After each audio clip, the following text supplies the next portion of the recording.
My name is Riddhi Kulkarni, and I will be in charge as the Master of Ceremony for this 3-day international RYLA of District 3131, Anvikshika Shiki, meaning lighting the lamp of wisdom.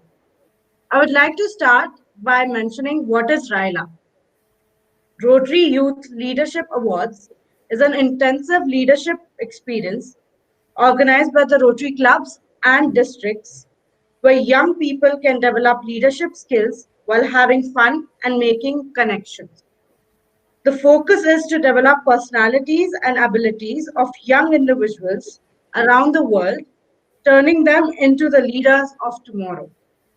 In this 3-day seminar, we will be introduced to many charismatic speakers from around.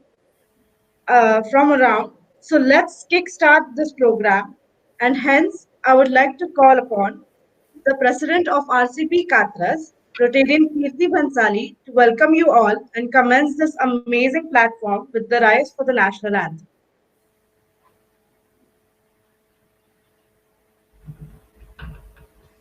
Upon meeting, please rise for national anthem. जनगण मन अधिनायक जय हे भारत भाग्य विधाता पंजाब सिंध गुजरात मराठा द्राविड उत्कल बंगा विंध्य हिमाचल यमुना गंगा उच्चल जलधि तरंगा तव शुभ नामे जागे तव शुभ आशीष मांगे गाहे तव जय गाथा जन गण मंगलदायक जय हे भारत भाग्य विधाता जय हे जय हे जय हे जय जय जय जय हे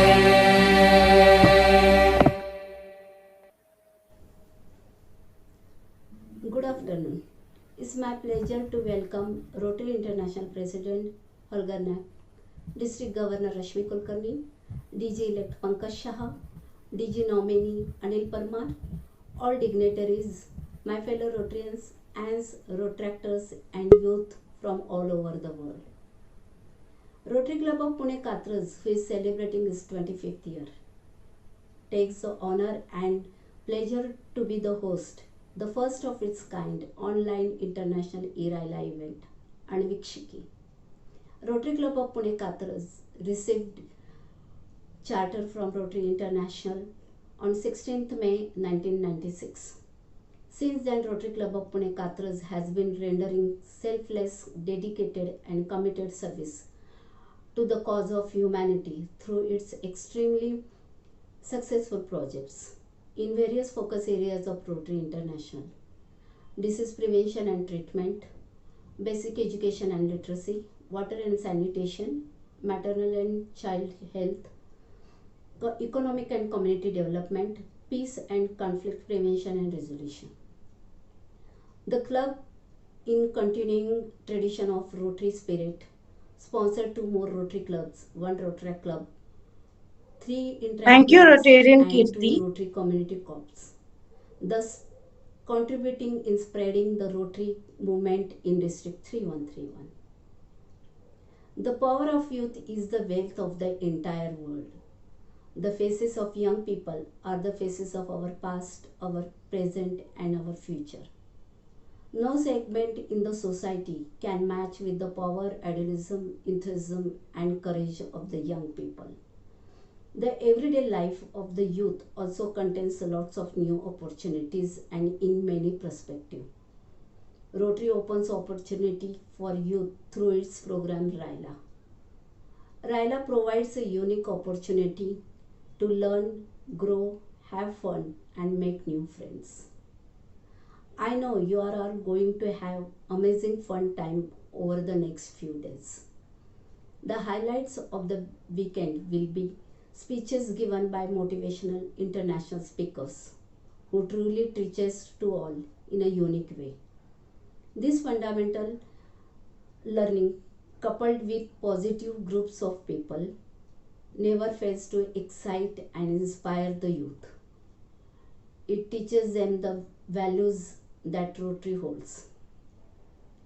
Strong leaders are made, not born. Leadership principles are learned and not inherited. With this quote, I once again welcome all of you to International RYLA Anvikshiki. Thank you.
Let's let let hello, can you hear me? Hello, can you hear me? Can you hear me? Can you hear me? Can you hear me? Yes, Manju, we are able to hear you. Yes. So I don't know where till where you heard me. I don't know where till where you heard me. I don't know where till where you heard me. I don't know where till where. Yeah.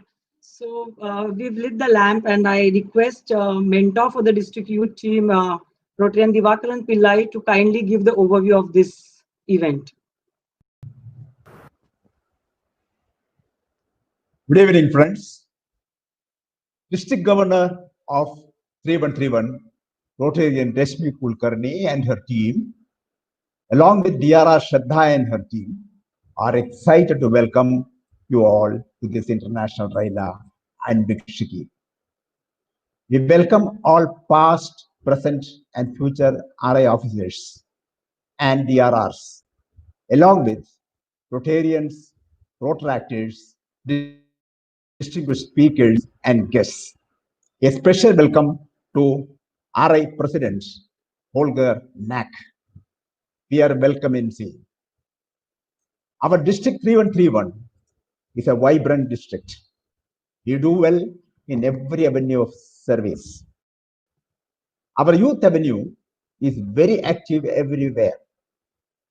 We have young and professional Rotaractors comparable to Rotarians. They undertake massive projects to make this district proud. We have interact clubs sponsored by almost every Rotary club. Some Rotary clubs in our district have sponsored more than 10 interact clubs. Almost all of them are very active. We are systematically making foundation strong for the growth of membership in Rotary. We have a strong and dedicated team of Rotarians handling the youth avenue. Every minute aspect is carefully thought of, discussed in detail, and executed in consensus. Our Rotaractors are part of this RYLA from the planning stage onwards. They have complemented our efforts and contributed immensely. Gave an opportunity to showcase their talents. This RYLA is a learning experience for Rotaractors as well as Rotarians in the Youth Avenue. District Youth Avenue has a good track record of various events under youth. Our district had hosted many international RYLAs in the past. They all were residential RYLAs lasting for 3 to 5 days. This year, the scenario is different due to COVID-19 pandemic. Obstacles create innovations. We have used our resources to find ways to come out of adversities. Still, we have maintained the quality of the content to satisfy every participant during these 3 days. Today, we have 2 outstanding speakers of international repute to share their expertise with our participants. Dr. Radhakrishna Pillai will be talking on the topic decision making for leadership. Mr. Vinit Nair will be delivering his talk on the important topic communication for leaders. Both these topics are of immense use to our young as well as elder guests. We have also planned a panel discussion on Rotary for Youth. The organizers have taken all possible efforts to ensure that you get good return for the investment of your time. We have planned interactive breakout sessions every day, which I am sure you will enjoy. We are optimistic that at the end of the RYLA, you will have enough experience to take home for future use. So, ladies and gentlemen, be in the comfort of your drawing room, fasten your seat belt, and be ready for the takeoff. I wish you a wonderful time ahead. Thank you.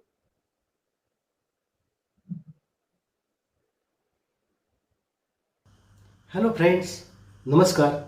Myself, Rotarian Vishnu Matre, District Chairman RYLA, welcome every one of you to this mega event, International RYLA. It is a great pleasure and honor for me to introduce and welcome today's guest of honor, our dynamic District Governor Rashmi Kulkarni in this grand event.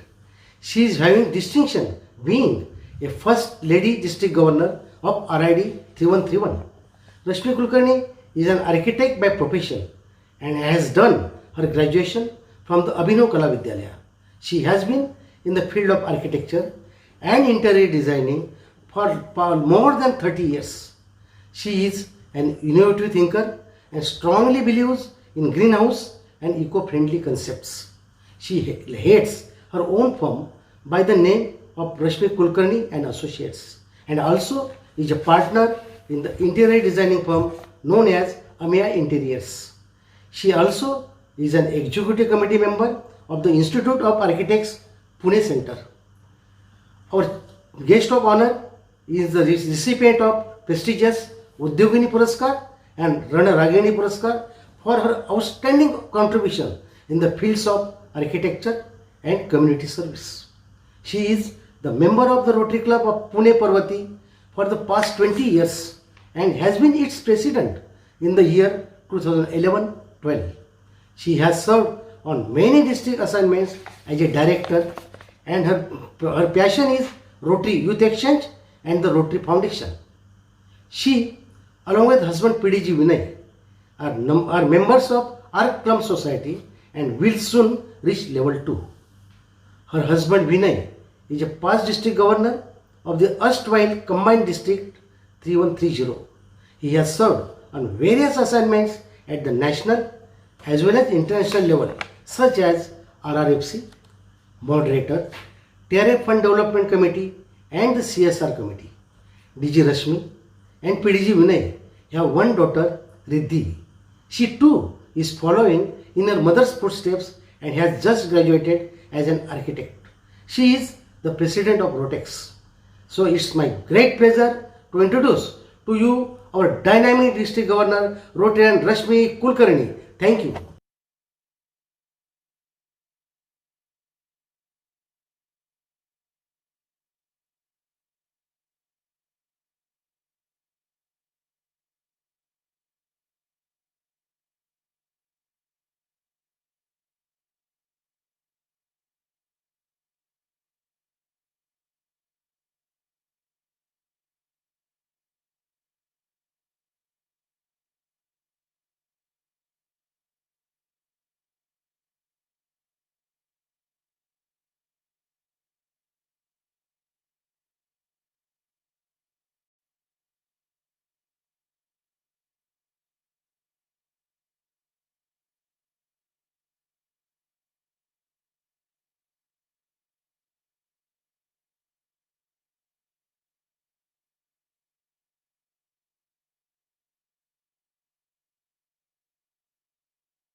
Us to have RI president. एक minute माझा आवाज double होतोय. त्याचा आवाज बंद कर. एक minute. Sorry. Am I audible? From here हे बंद कर. Yeah. So it's great privilege for us to have RI President Holger Knack with us for this international RYLA Anvikshiki, meaning lightening the lamp of wisdom. We are really honored by his presence and blessings. We have a galaxy of inspirational speakers like Dr. Radhakrishnan Pillai and Mr. Vineet Iyer. Then for panel discussions, we have Trustee Aziz Mehman from Pakistan, who is Vinay's batchmate and very good old friend. Trustee Geeta Manek from East Africa, even a very good friend, and our own PDG, Dr. Shailesh. Our district youth team comprising of Director Vasant Rao, Pushparaj, RYLA Chair Vishnu, all host clubs, youth team, all participants and young friends, Moderator Manju, MOC Riddhi, and all those who work behind the curtain untiringly to organize this event, a warm welcome and very good afternoon. I thank all guest speakers and panelists for gracing the occasion. I thank all participants as well as on behalf of District 3131. Friends, I don't know how many non-Rotarians are participating in these 1800 plus students. For those, two lines about Rotary. It is a 115 years old NGO spread in 200 plus countries, having 1.2 million members, 536 districts, and 39 districts from India, and one of them is our district 3131. Our district has a great tradition of social and financial contribution amongst the first five in India. We have so many programs for different masses of society. Amongst one is Rotary Youth Leadership Award. That means leaders are awarded to society by Rotary. Rotary Youth Leadership Award RYLA is a leadership experience organized by Rotary clubs and districts. You develop your skills as a leader while having fun and making connections. RYLA means leadership, citizenship, and personal growth. How does it work? Provide an effective training experience for selected youth and potential leaders. Encourage leadership of youth by youth. And recognize young people who are rendering service. And what are the benefits of this program? Connect with leaders in your community and around the world to build communications, discover strategies for becoming a dynamic leader, learn from leaders and inspirational speakers, unlock your potential to turn motivation into action, and have fun and form lasting friendship. Friends, every RYLA program covers the following 7 core topics: fundamentals of leadership, ethics of positive leadership, importance of communication skills in effective leadership, problem solving and conflict management, Rotary's purpose and service to the community, building self confidence and self esteem, elements of community and global citizenship. So, my dear young friends, please be prepared for an exciting lifetime experience for next 3 days, which will change your life completely. Thank you for a patient hearing and all my best wishes to you as future leaders of the society. Thank you very much and all my best wishes for future program. Over to Riddhi.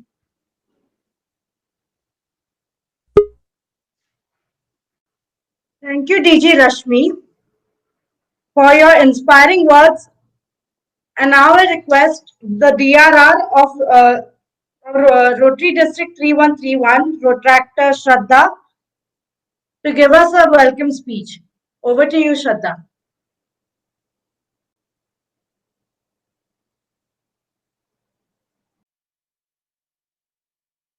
Okay. Good afternoon, everyone. Am I audible? Hello.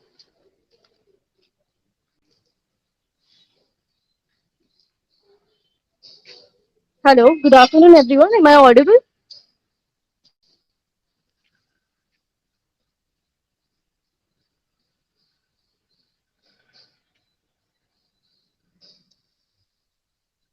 Yes. Okay.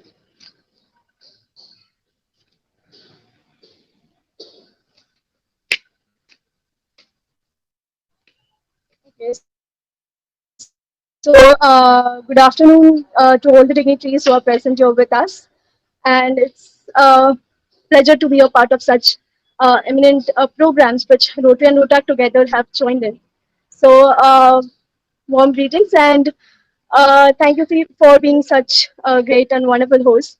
The Rotractors have really worked hard along by side the Rotary, who has given us n number of opportunities and will be giving all the very best to each and every one.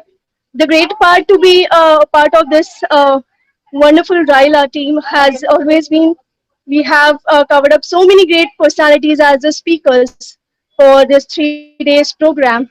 And along with it, the Rotractors and the Rotarians together have brought such good registrations of all the Rotractors from wonderful countries and the district. So that's an amazing part and the part that everyone together have achieved.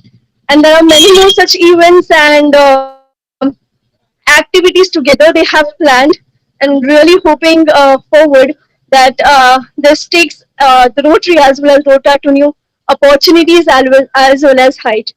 The major part to be noted over here is we are also having a presence of the RI president, which is again wonderful. So kudos to the team who have worked hard till date, and we are really looking forward to having an amazing RYLA in this upcoming 3 days. So thank you so much, everyone, to every Rotarian and Rotractors who have worked really hard for this day to come.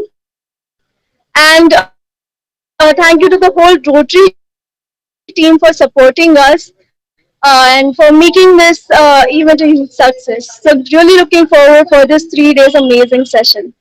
So thank you so much for having me as a guest.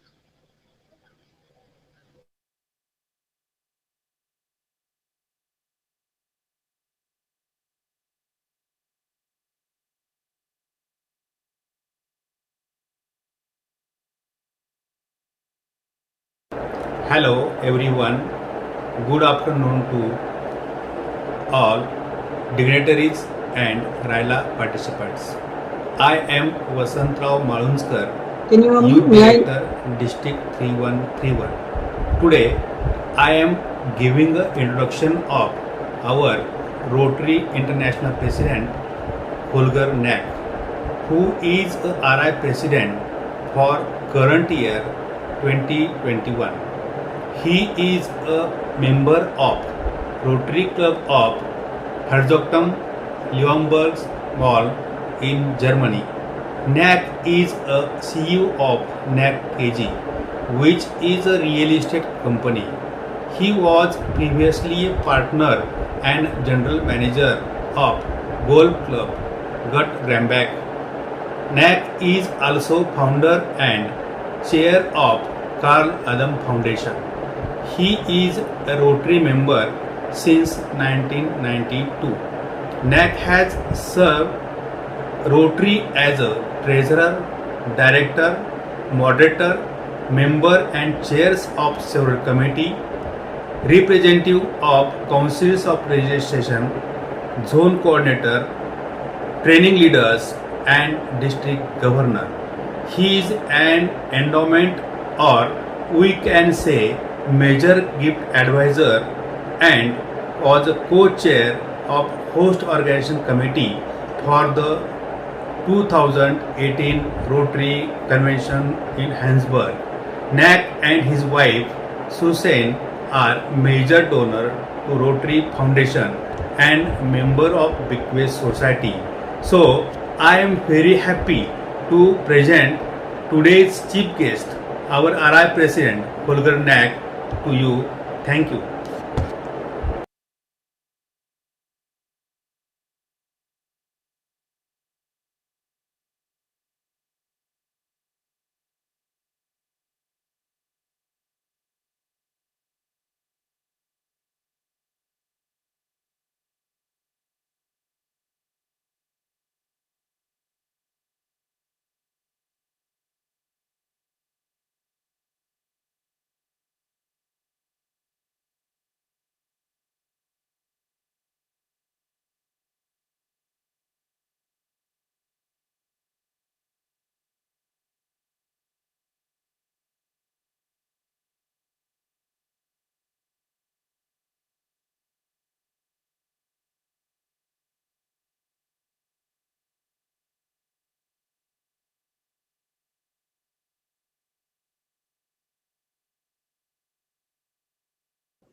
Rotary International President has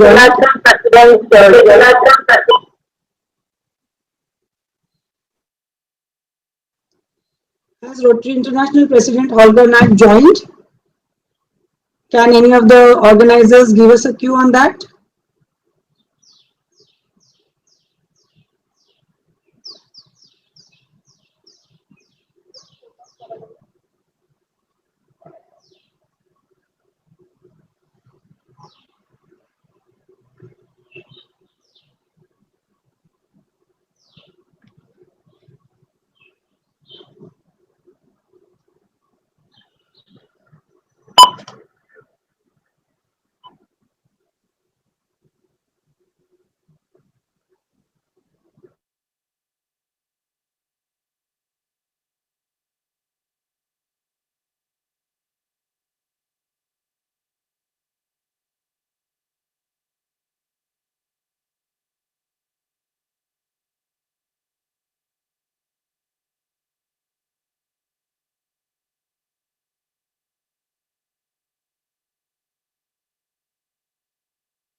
Mr. Holger is having some technical issues.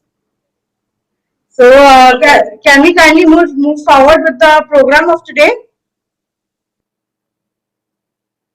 Yeah.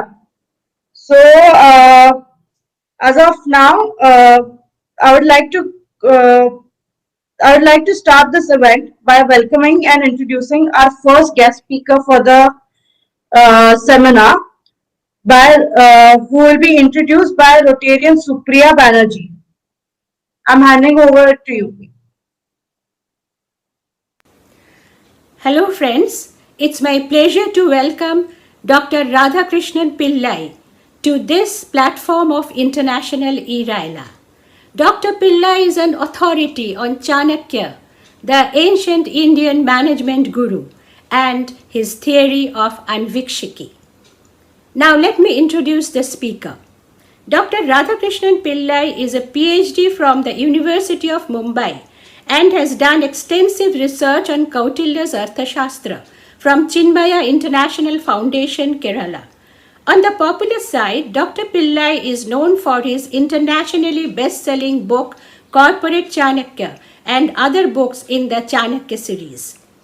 With nearly 25 years of experience, Dr. Pillai is a leadership speaker, trainer, and personal mentor in the fields of corporates, politics, academics, and public services. He is a certified management consultant from the International Institute of Management Consultants. Dr. Pillai is the director of SPM Foundation and founder director of Atma Darshan Private Limited, a spiritual tourism company, and Chanakya Anvikshiki Private Limited, a leadership training and mentoring institute. He is also the deputy director of Chanakya International Institute of Leadership Studies and Institute of the University of Mumbai. As a chairperson of the Board of Studies, he is known for creating and designing various leadership courses, including postgraduate and PhD programs. He has given a TEDx talk on how to become rich. He has also hosted a radio show, Ask Chanakya, on Moksha channel of World Space Satellite Radio. He is a visiting faculty in prestigious institutes in India and abroad, including the IIT, IIM, IISc, among others. He has been a trainer and strategy consultant to over 500 organizations like Indian Army, Navy, Air Force, Indian Police, various NGOs, private and public sector organizations. He has been awarded the prestigious Sardar Patel International Award and Avishkar Chanakya Innovation Research Award for his research and contribution in fields of management and industrial development. Recently, he was honored with the Lokmat National Education Leadership Award as the best professor in philosophy. He is rated among the top 30 Indian management thinkers globally by Thinkers50.com. Dr. Pillai is the author of 17 best-selling books on Chanakya, including Corporate Chanakya, which is used as a textbook in various business schools in India and abroad. Dr. Pillai is rated as India's #1 business author. Now I welcome Dr. Radhakrishnan Pillai to address the audience. Dr. Pillai. Hello, am I audible? Hello, am I audible? Yeah. Hi. Thank you so much, Dr. Supriya ji, for your kind words and introduction. It's an honor to be on this particular platform where, it's a RYLA event and it's a program for youth leadership. And if you look at it, that has been my subject, that is leadership. And you can see behind also, we can see the Chanakya as one of the leadership sutras, which is called Praja Sukhe Sukham Rajya Prajanam Chahite Hitam. It means that, the happiness of the leader depends on the happiness of the subjects. So friends, it's important to know that, we all should not work to become leaders, but if we work for the society and for the people, we will become leaders. So that is the first thing I want to tell you, that, Aiming to be leader is one part of it, but the reality is that, if you work for the people, they will make you a leader. So with that, I would like to thank all the organizers of Rotary for giving me this opportunity to actually be part of this particular session. And the good news, I want to tell you that I'm also a Rotarian. So I've been part of the Rotary movement, which is more than 100-year-old organization and doing so much fantastic work for the society. So friends, with that, I'd like to start by addressing on the topic that has been given to me, and that is decision making and leadership. But before that, friends, I'm so happy to actually see that today we have taken up a topic which is very, very interesting. That is Anvikshiki. And if you look at it's called CA. You can see it on the screen. You know what the CA stands for? The CA stands for Chanakya Anvikshiki. And it is so nice when Dr. Supriya told me that, the youth actually selected this topic, that is Anvikshiki. So before I start on the topic and speak on leadership, I want to actually speak about Anvikshiki because that is the theme of the event also. Friends, when I first heard about what Anvikshiki is almost around 20 years ago, I was not even sure because that's a word I could not even pronounce. Anvikshiki. But today, I do only one thing, speak, think, and discuss, and of course, to some extent, teach Anvikshiki. Yes, my dear friends, Anvikshiki is a very important subject that we should know. Unfortunately, we have been not able to know it till now. But as they say, Jab jago tab savera, which means whenever you are aware of it, start from there, So I discovered it 20 years ago, and I'm so glad the youth that's listening here discovered it earlier than me. So don't worry about it. So I want to start by actually telling you what Anvikshiki is all about. Anvikshiki was a word that was very popular in the ancient education system of India. Yes, my dear friends, it's a very popular word. And interestingly, that is a word which leaders had to study. It's a subject. Yes, my dear friends, it's a subject that is studied in schools and colleges, right? So in the ancient Gurukul system, if you were to be a good student and want to be a leader, that's the kind of a subject you are taught. Yes, that is Anvikshiki. And it directly connected with Chanakya, who was one of the leadership gurus. He was not a Raja, but he was a Raj Guru. So friends, I like to just tell you a little bit of a background about Chanakya. I'm sure all of you must have heard about him, read about him, and Supriyaji gave a complete list of the books that I have written on Chanakya. In fact, there is a book that I have written called Inside Chanakya's Mind, Anvikshiki and the Art of Thinking. Yes.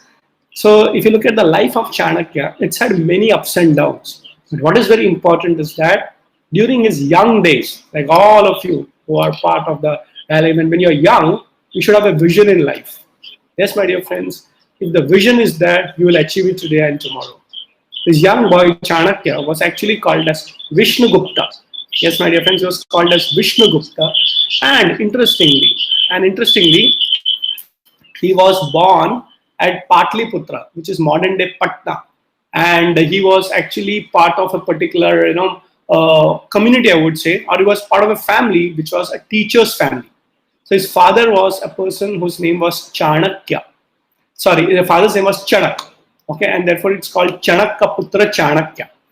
Yes, so his father was Chanak, and that's quite interesting to know that he actually created a lot of leaders. His father also created a lot of leaders, and he continued to be part of the teaching profession that his dad actually started. Okay, so you can say, teacher's son, that is Chanakya, became a great student, but he went to Takshashila, that is the university which was very popular during those days, studied, and the good student actually became a great teacher. Yes, so teacher's son becomes a good student, and then he becomes a great teacher himself. So that's called family tradition and Guru Sishya Parampara tradition. So he came from Takshashila back to Patna, which is Patliputra. Now it is modern day Bihar, but during those days it was called as Magad Kingdom. And you know what? There was a problem in Magad, and that is leadership. Yes, my dear friends, Magad had a challenge of leadership. So Chanakya's father also tried, Chanakya also tried to explain to the leader of that particular time, that is Dhananand. He told him, you better start governing properly, lead properly. People want to have actually good leaders. But then, sometimes leaders become arrogant with their position and power. And they say, who are you to tell me what to do and what not to do? Chanakya unfortunately had no solution. but to replace Dhananand with this able student, a young boy, and his name was Chandragupta Maurya. Yes, my dear friend, his name was Chandragupta Maurya, a young leader like all of you. But remember one thing, just by being a leader with the potential is not enough. So all of your potential leaders, you're attending this particular program, you're listening to stalwarts over the next few days. But remember, potential without training is dangerous. Potential without training is dangerous. So Chanakya picked up a youth potential leader and he trained him up and made him one of the greatest kings India has ever known. Yes, he was trained to become a youth leader and he became the Samrat of India. Okay, and that's why we have this great combination of Chanakya Chandragupta, CC, Chanakya and Chandragupta, and we had a great leader emerging who actually made India one of the richest countries of the world, one of the most successful countries of the world.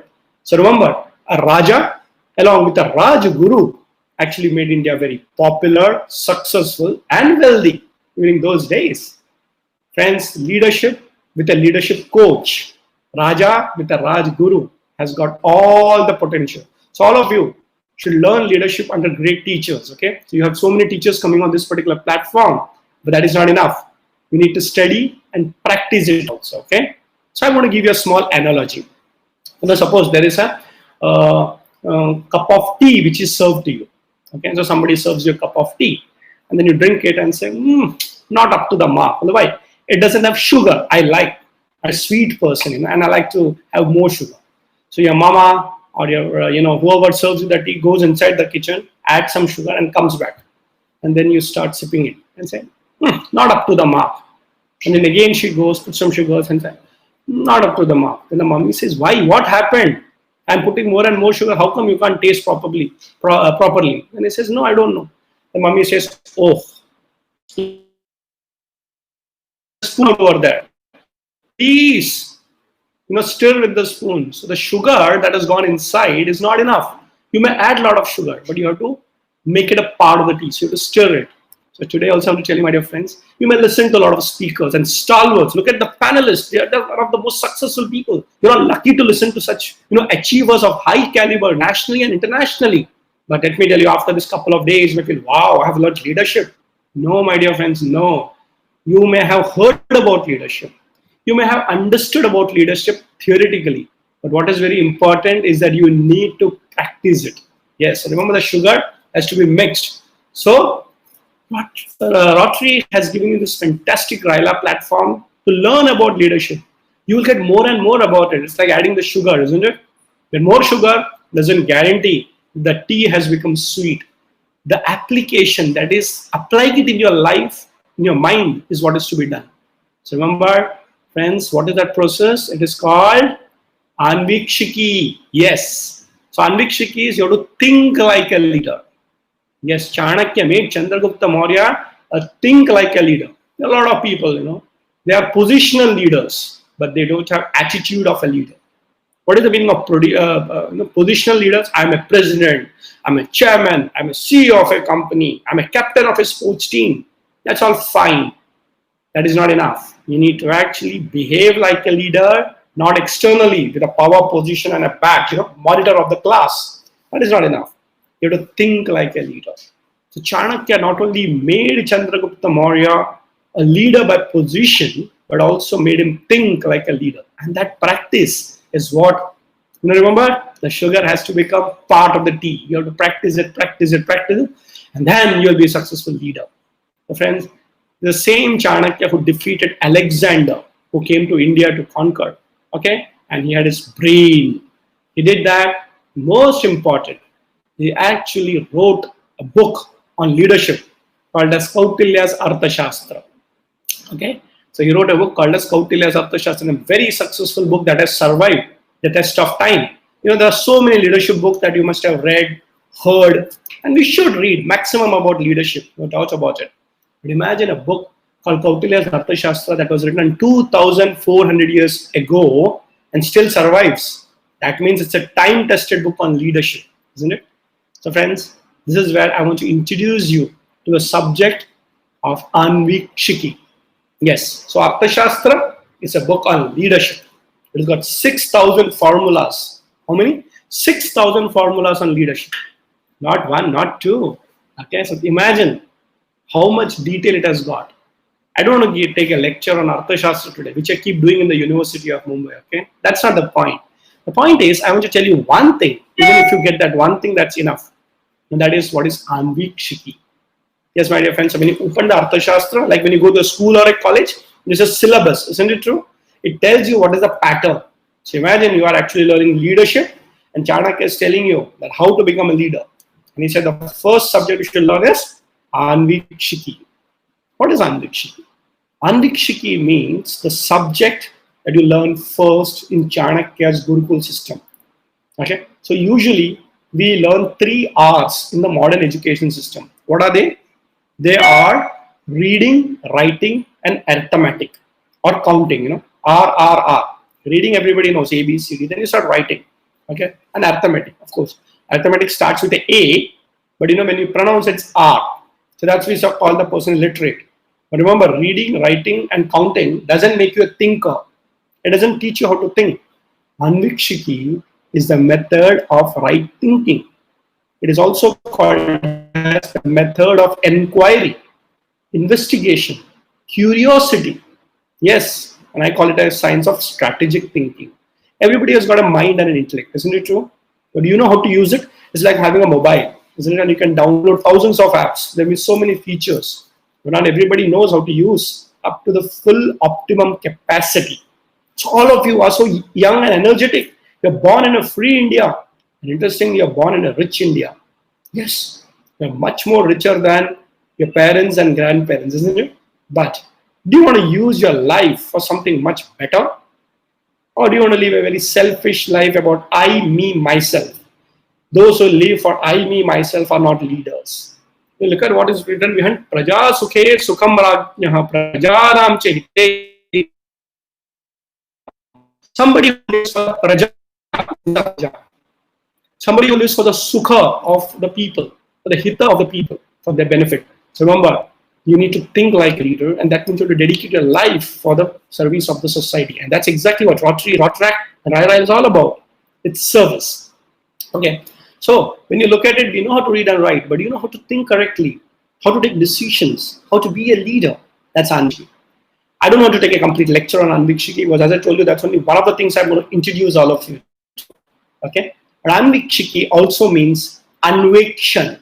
You know what is Anvekshan? The ability to think, inquire. So whenever there is a problem, you investigate. Isn't it true? For example, CBI, Central Bureau of Investigation. You know what? If you translate that into Hindi, it means Kendriya Anvekshan Bureau. Yes, the Anvikshiki is there. It's a great science that unfortunately our generation has lost. But now, through this particular platform, we are bringing it back to each one of you. So friends, Anvikshiki is the right method of thinking. Now, I'm going to talk about decision making and leadership. How do you take a decision? Okay, is there a process? Is there a method of taking a decision? And you will be surprised. There is a decision making science. There is a process to it also. And yes, Anvikshiki is also about decision making process. So I'll tell you how to take decisions. If you look at it, there are processes and steps to take a decision. But again, not many people know about it. So if you look at a lot of successful people, if you ask them, how did you become successful? They will tell you the formula. Okay? And there is one person who was asked, oh, you always take the right decisions. Okay? You always take the right decision. How did you learn to take the right decisions?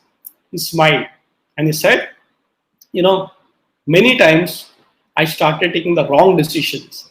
And slowly, I started realizing what is the right decision. It's 3 o'clock. So from the wrong decisions, you start taking the right decisions. From the wrong decisions, you start taking the right decision.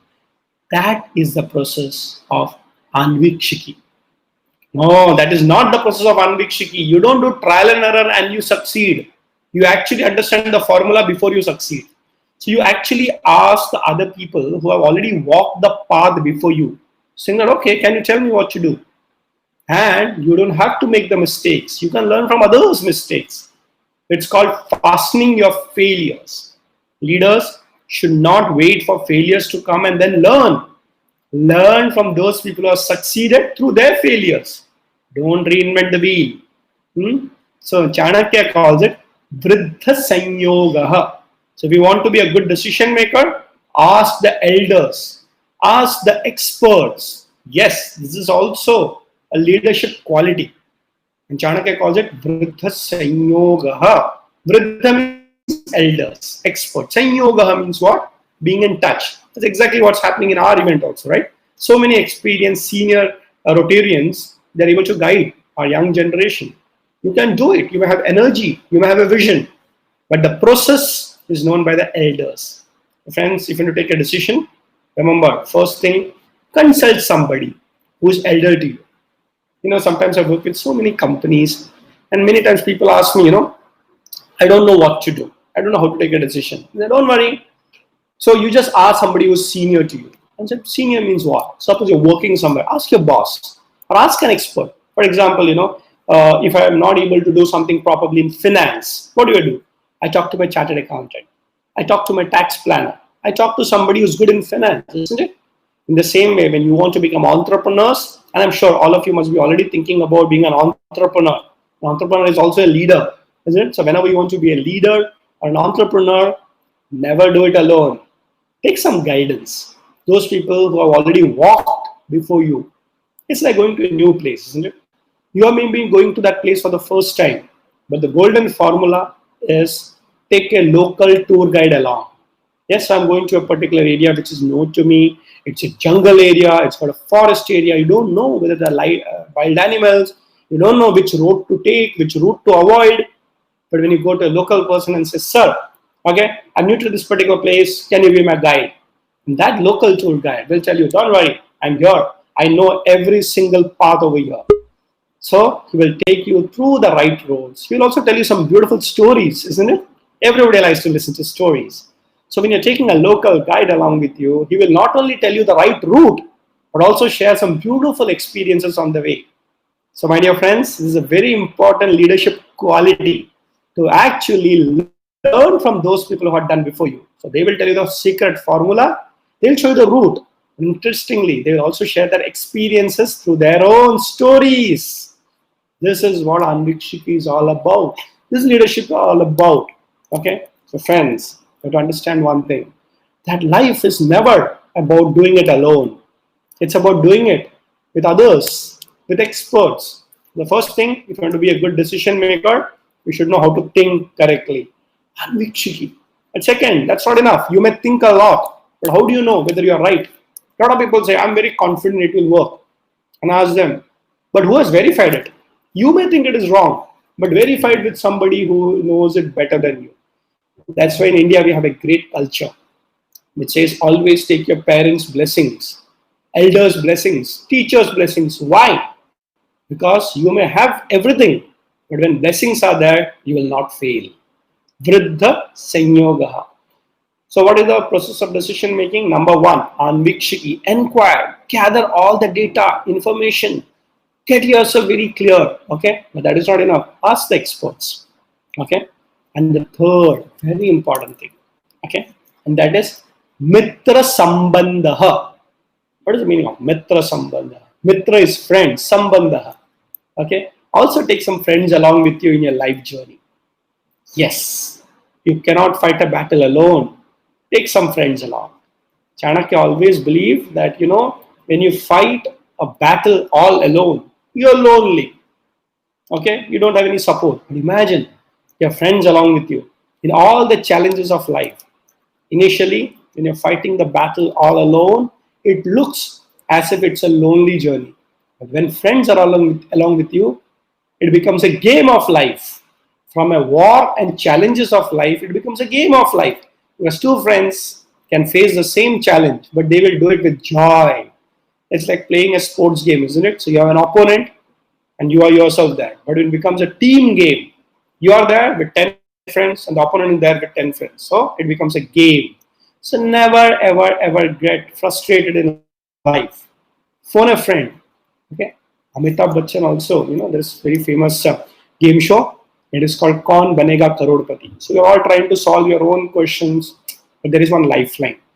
When you don't know what to do, and in the lifeline, one of them is phone a friend. And you say, okay, friend, I don't know this particular question. Raj, okay? Oh, Raj, you know what? You're an expert, you're intelligent. What do you think the answer of this particular question is? And the Raj will tell you, this is the answer. And you become the Karodpati. So remember one thing, phone a friend not only works in Kaun Banega Karodpati, but phone a friend also works in life. I've been working with a lot of youth, and now I suddenly find a lot of these youth have a major problem. What happened? Mental health problems. Mental health problems at this age. This is the time to actually enjoy life, not get stressed out too much. The first question I ask them is that, how many friends you have? You're very intelligent, you're very dynamic. No, I have lots of friends, I've got lots of followers. No, I'm not talking about Facebook or Instagram or Twitter. Okay? I'm not talking about that. I'm saying how many real friends you have with whom you can speak openly. And they just think and say, I have 3 friends. Oh, 3 friends. So that means you need to expand your friend circle. I'm not telling you make the whole world your best friend. That is not possible. Be friendly with everyone, but choose your friends carefully. Leadership. Okay, so leaders also have their friends, but they choose their partners, their friends very carefully. So don't be lonely. Don't be alone in the battle of life, because when you become a leader, you should have a team also with you. And that is called Mitra Sambandha. Okay, friends, Mitra Sambandha. So let me tell you the process of decision making. Okay, so whenever there is a challenge in life, whenever there is a problem in life, first think properly. Anvikshiki, Anvekshan, inquire. Find out the details. And say, okay, I think this is the problem. How do you know? Verified with an expert. And that is called Vriddha Sanyogaha. And the third one is ask a friend also and say, I'm going to walk this particular journey. Would you like to join me? The friend says, okay, let's come along together. If you look at these 3 steps, thinking clearly, Anvikshiki, plus Vriddha Sanyoga, guidance of the elders and experts. And third is taking friends along. Don't you think you'll feel happy and become successful? I'm sure for all those people who are thinking, may already have started feeling happy about it and say, wow, what a beautiful way of living a life. Thinking, blessings, and friends. Yes, this is the formula of leadership. Now, whenever you want to take a decision, what do you do? What is decision making? What does the Chanakya say? Okay, he says, whenever there is a problem, first look at data, numbers, Sankhya. Okay, so whenever a problem comes, oh, there's a fire. He said, wait, where is the fire? Anvikshiki. Where is the fire? It's in this particular area. Okay, then look at numbers. Okay, how many houses has got a fire? 1 house. So 1 house has got a fire in this particular area. Okay, it's a building, yes, building. How many people stay in that particular building? Only 1 family. Or maybe 100 families, because in the big area. Oh, then you say the gravity of the situation is very high. So whenever anything comes, don't just go excited. Ask the details. How, when, where, what time. Okay. And it is always said, when somebody is going through crisis, okay, the first 1 hour matters a lot. 1 hour. For example, just got a call and said, okay, one of my friends has met with an accident. Okay. Think in numbers. Then I ask them, where is my friend? Okay, then he said, no, he's here, just, maybe a kilometer away. Then you say numbers. Okay, 1 kilometer. That means from my house to that particular place, it's going to take me 10 minutes to reach. And remember the formula? 1 hour is very critical to save the friend's life. It's okay. When did he meet the accident? Just 5 minutes ago. So 5 minutes plus 10 minutes of my travel. Okay, and 15 minutes. Very good. I got 45 minutes to save my friend. Numbers. Okay, and then you just call another friends, Mitra Sambandha. Okay, come on, friends, let's go. Let's go and actually, save my friends. So it'll take another 5 minutes. So you are there in 15 minutes, 20 minutes to take it. You also call up some doctors. Okay, if your friend, one of his parents is a doctor, you also inform them.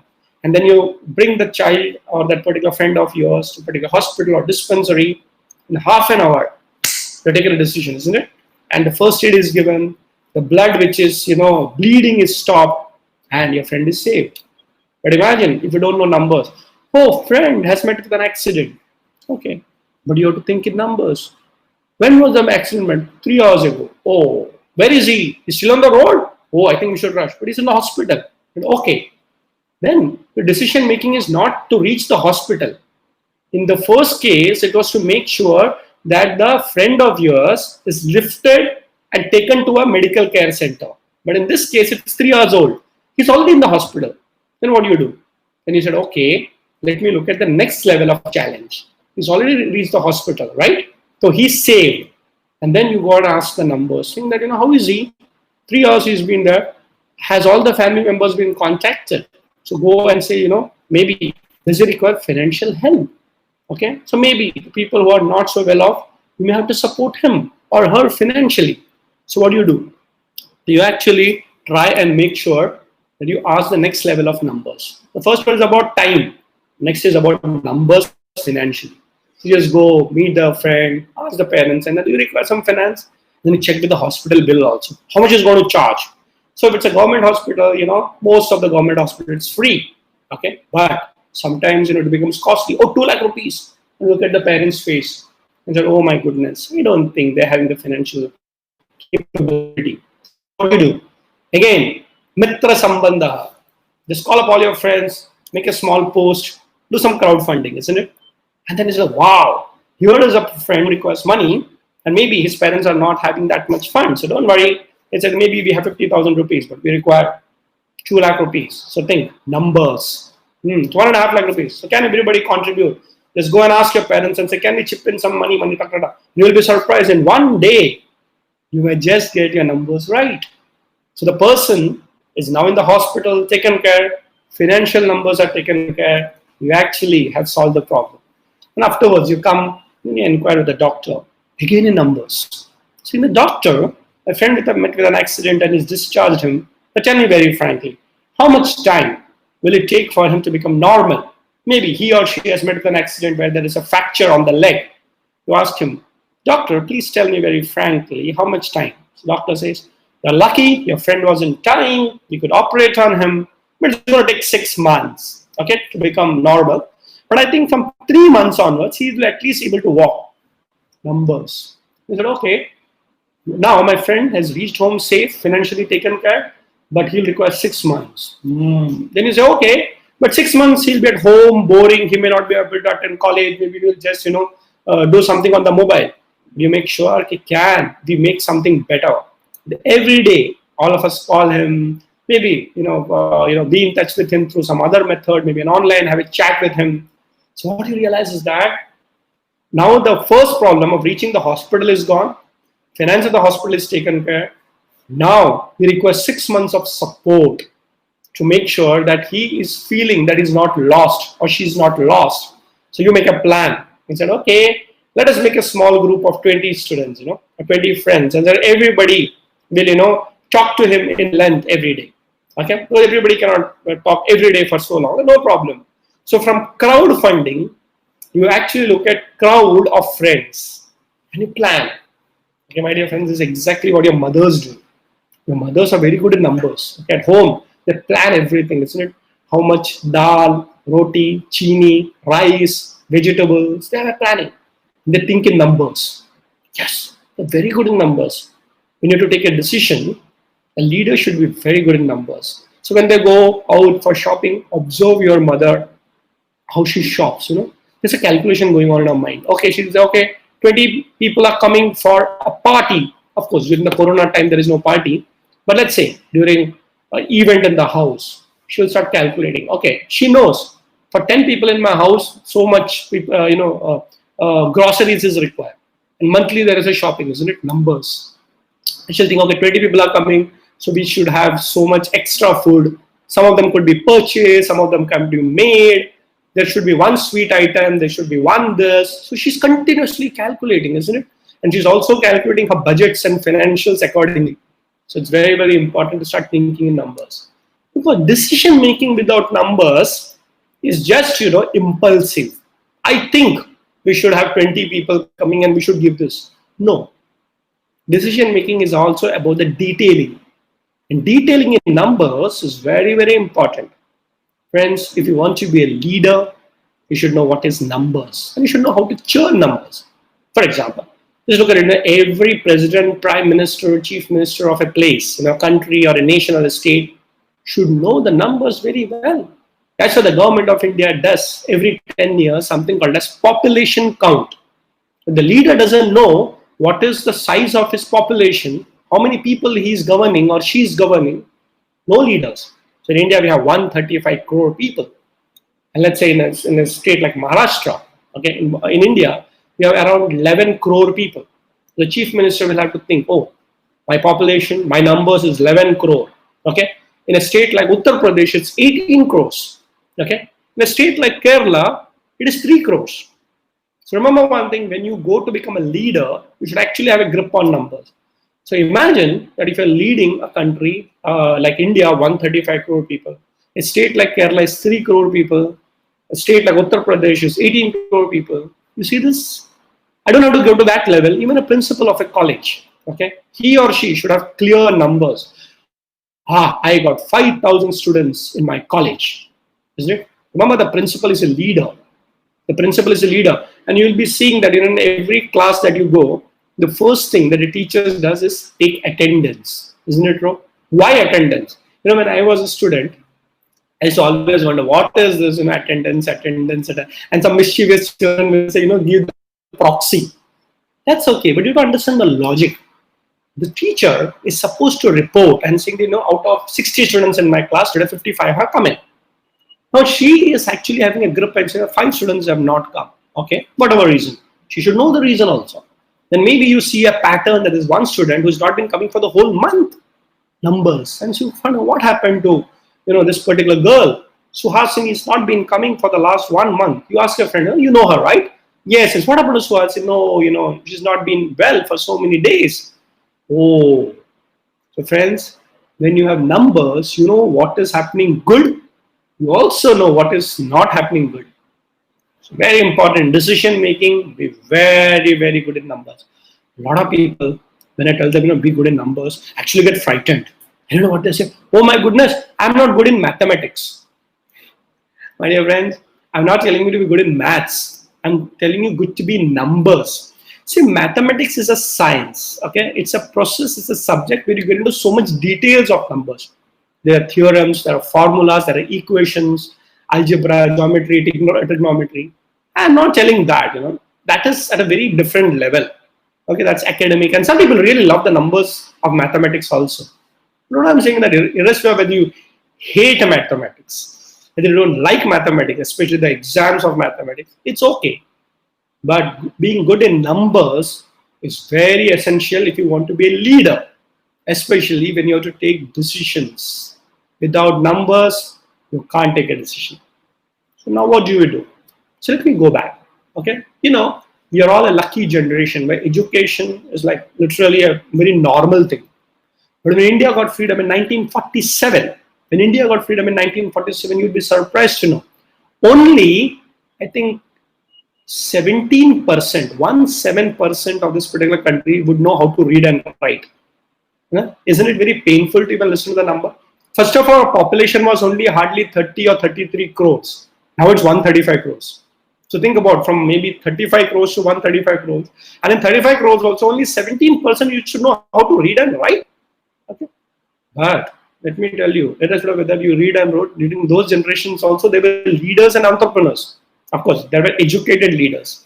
But if you look at some of the business communities, okay, Sindhis, Gujaratis, Marwadis, so a lot of business leaders, especially in those communities, were not necessarily highly educated, but they were very good in their numbers. It's called business acumen. Okay, remember this word? You can do a business acumen course also if you want to become an entrepreneur. What is an acumen? Okay, the acumen is saying that, okay, listen, I need to always achieve my numbers. And I'm telling you, I've read so many stories about great successful business leaders who may not be highly educated, but they were good in numbers. I'll tell you one story. Okay, because we are all talking about leadership, right? So there was a great leader, business leader, and his factory. Okay, he was not very highly educated. He was hardly 4th standard pass.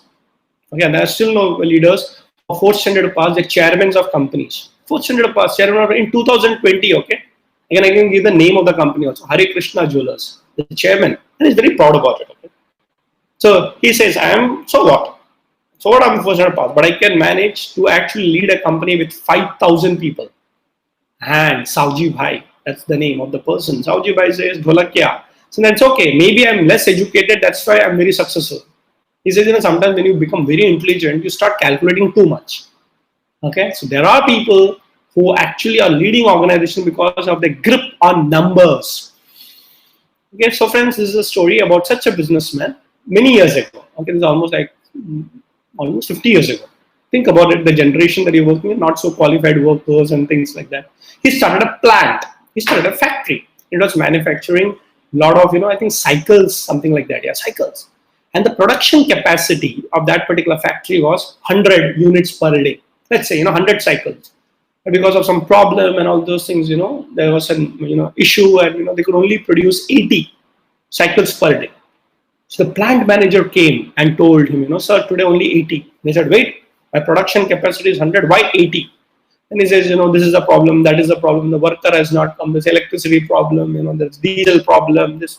He said, listen, okay, I'm very clear on this. Till you achieve 100, you should not go home. What will be the problem? He says, no, but there are no excuses. And then he explained to that particular factory manager. He said, what?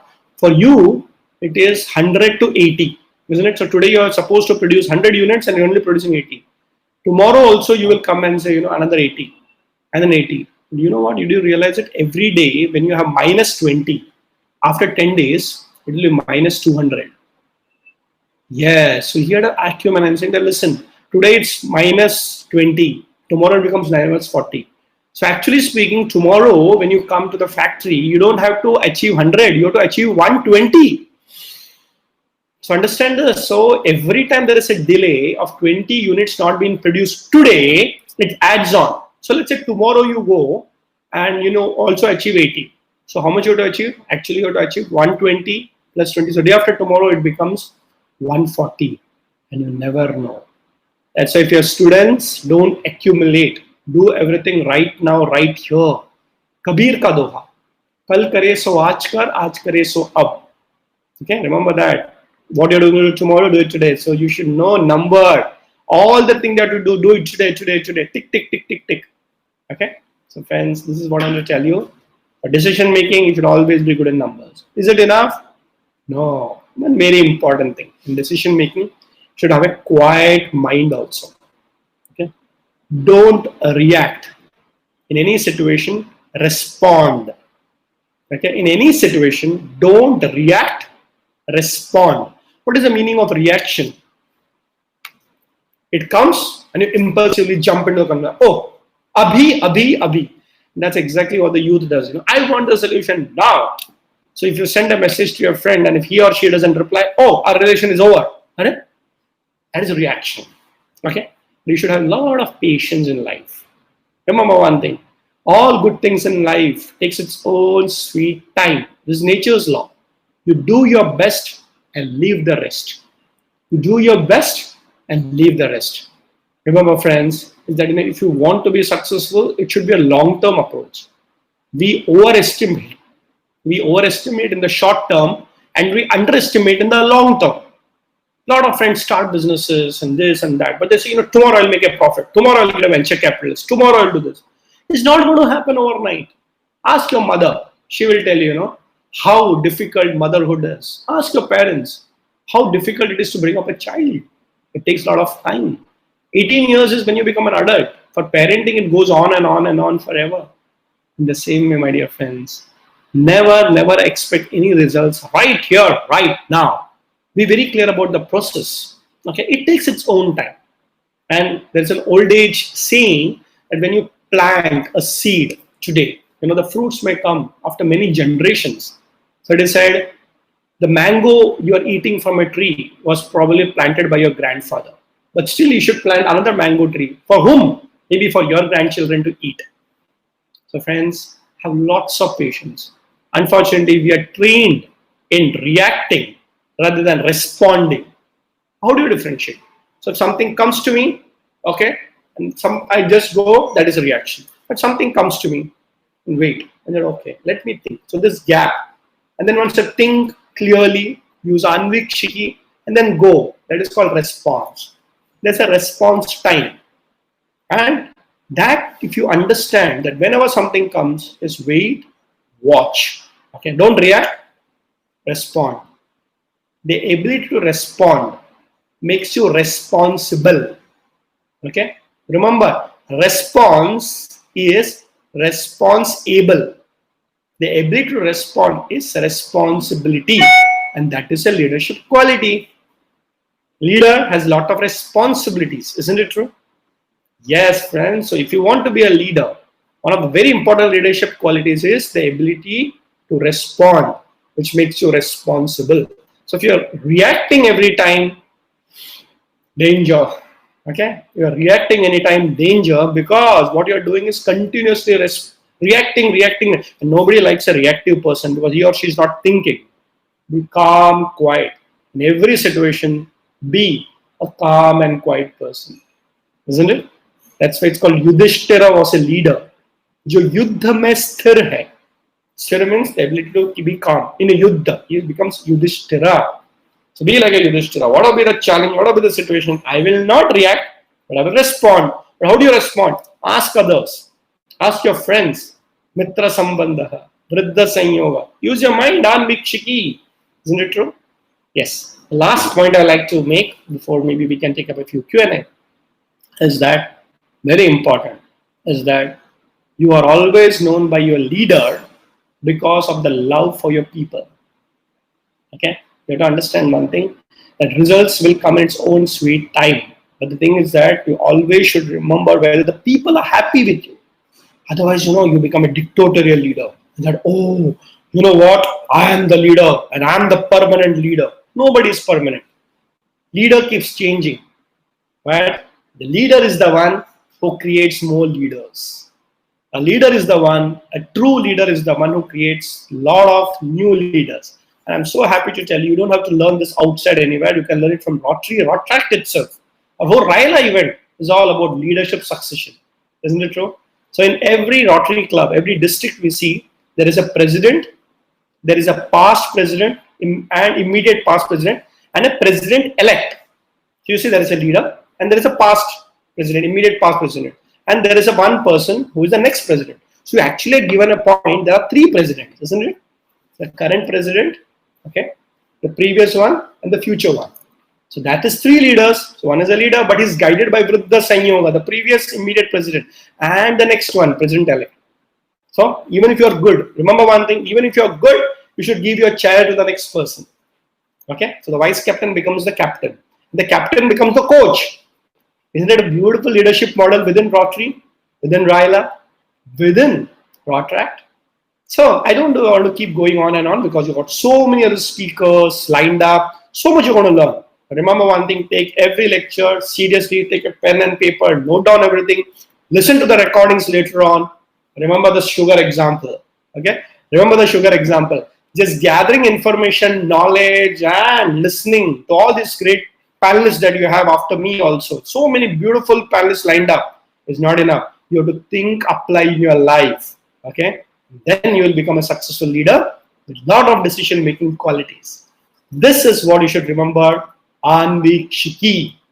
If you are a successful leader, you will create more successful leader. You should be a thinker, a role model, and you have a lot of followers following you. So be a good leader. And when followers follow you, remember, leader is the one who creates more leaders. Thank you so much.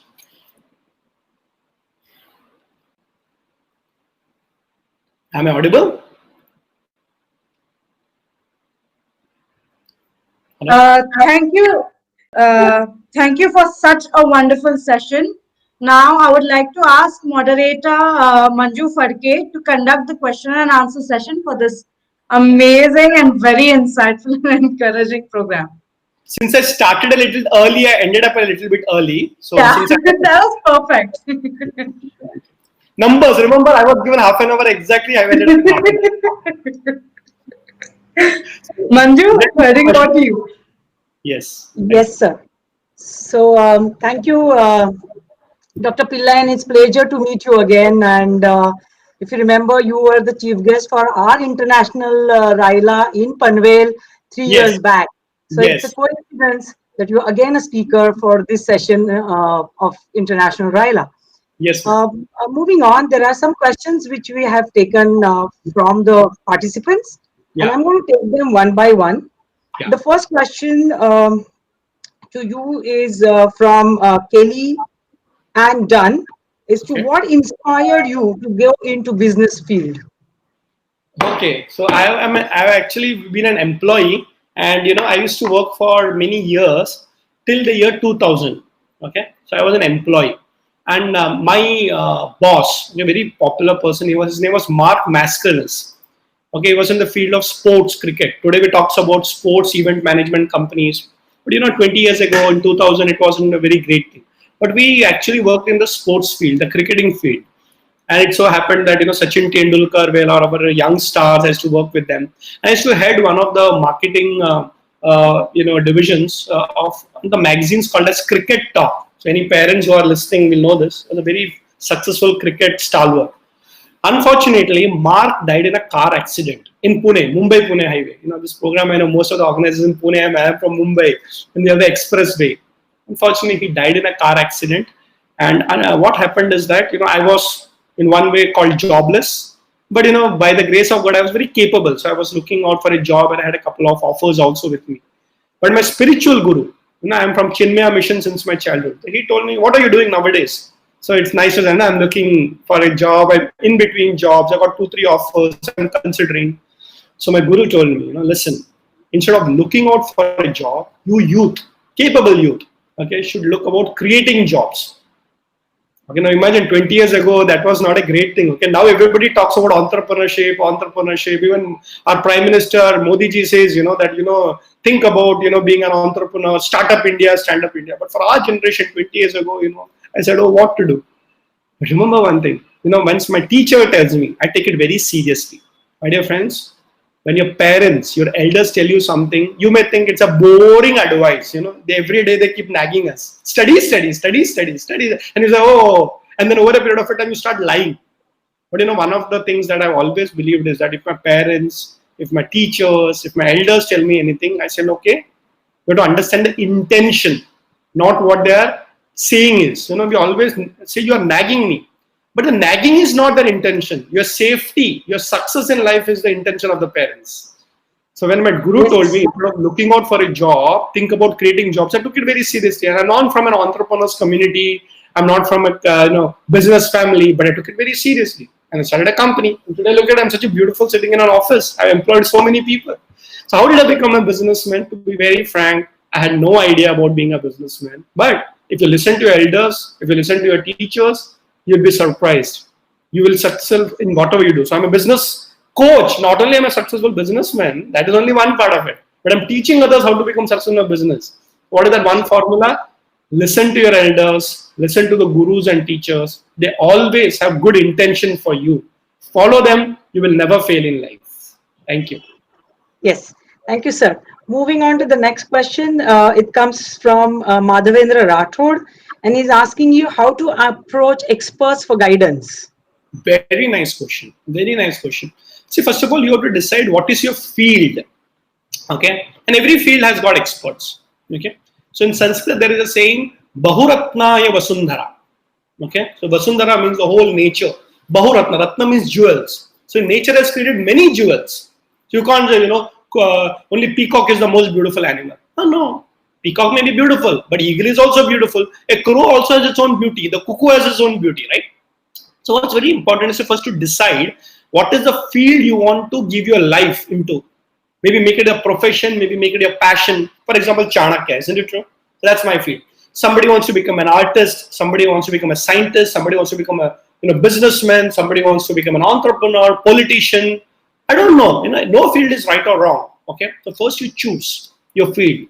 And then what you do, make a list of the experts in that field. For example, somebody wants to learn dance. So do you go to a scientist and tell him, okay, you're a successful person, I heard you're a very successful scientist. Now please teach me dance. He says, listen, if you want to learn science, I can teach you.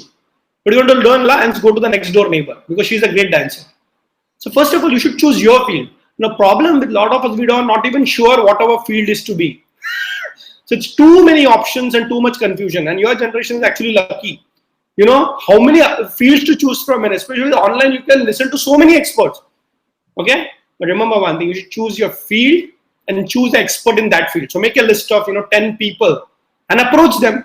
And you know what the best part? If you actually approach an expert, he or she is always available. It's a mental block. Of course, you have to look at the time and everything. But remember one thing: even when you're starting in life, don't try to be successful overnight. Be an intern. Work under somebody. Learn from somebody. So if you want to be a businessman, no problem. Work under somebody who's a successful businessman. So finding a mentor today is not very difficult. Choose your field, look at this, approach them, work under them, and the mentor will make you successful. Okay? So don't worry, you will be successful, but without mentoring, no, don't do anything without guidance and mentoring of experts. Vriddha Sanyoga. Thank you. So yes, there are a lot of organizations today who are offering mentoring opportunities, the platforms. There are many entrepreneurship incubation cells which are available today. So all the youngsters can, Google them and take advantage of that. The next question is coming up from a very senior Rotarian of our district 3131, Rotarian Vibhakar Ramtirthakar. He's asking to what extent the charisma of a person is a part of leadership. Charisma does matter a lot because charisma of a person is his energy that he brings on when he speaks to an audience. So oratory skills and the way you communicate, the way you dress up. So look at, I'm also dressed up very smart, right? I had a nice haircut. Look at the office. So this is all charisma, and you can feel the energy. Oh, when Mr. Pillai, Dr. Pillai is speaking, there's a lot of josh. But I'll tell you something.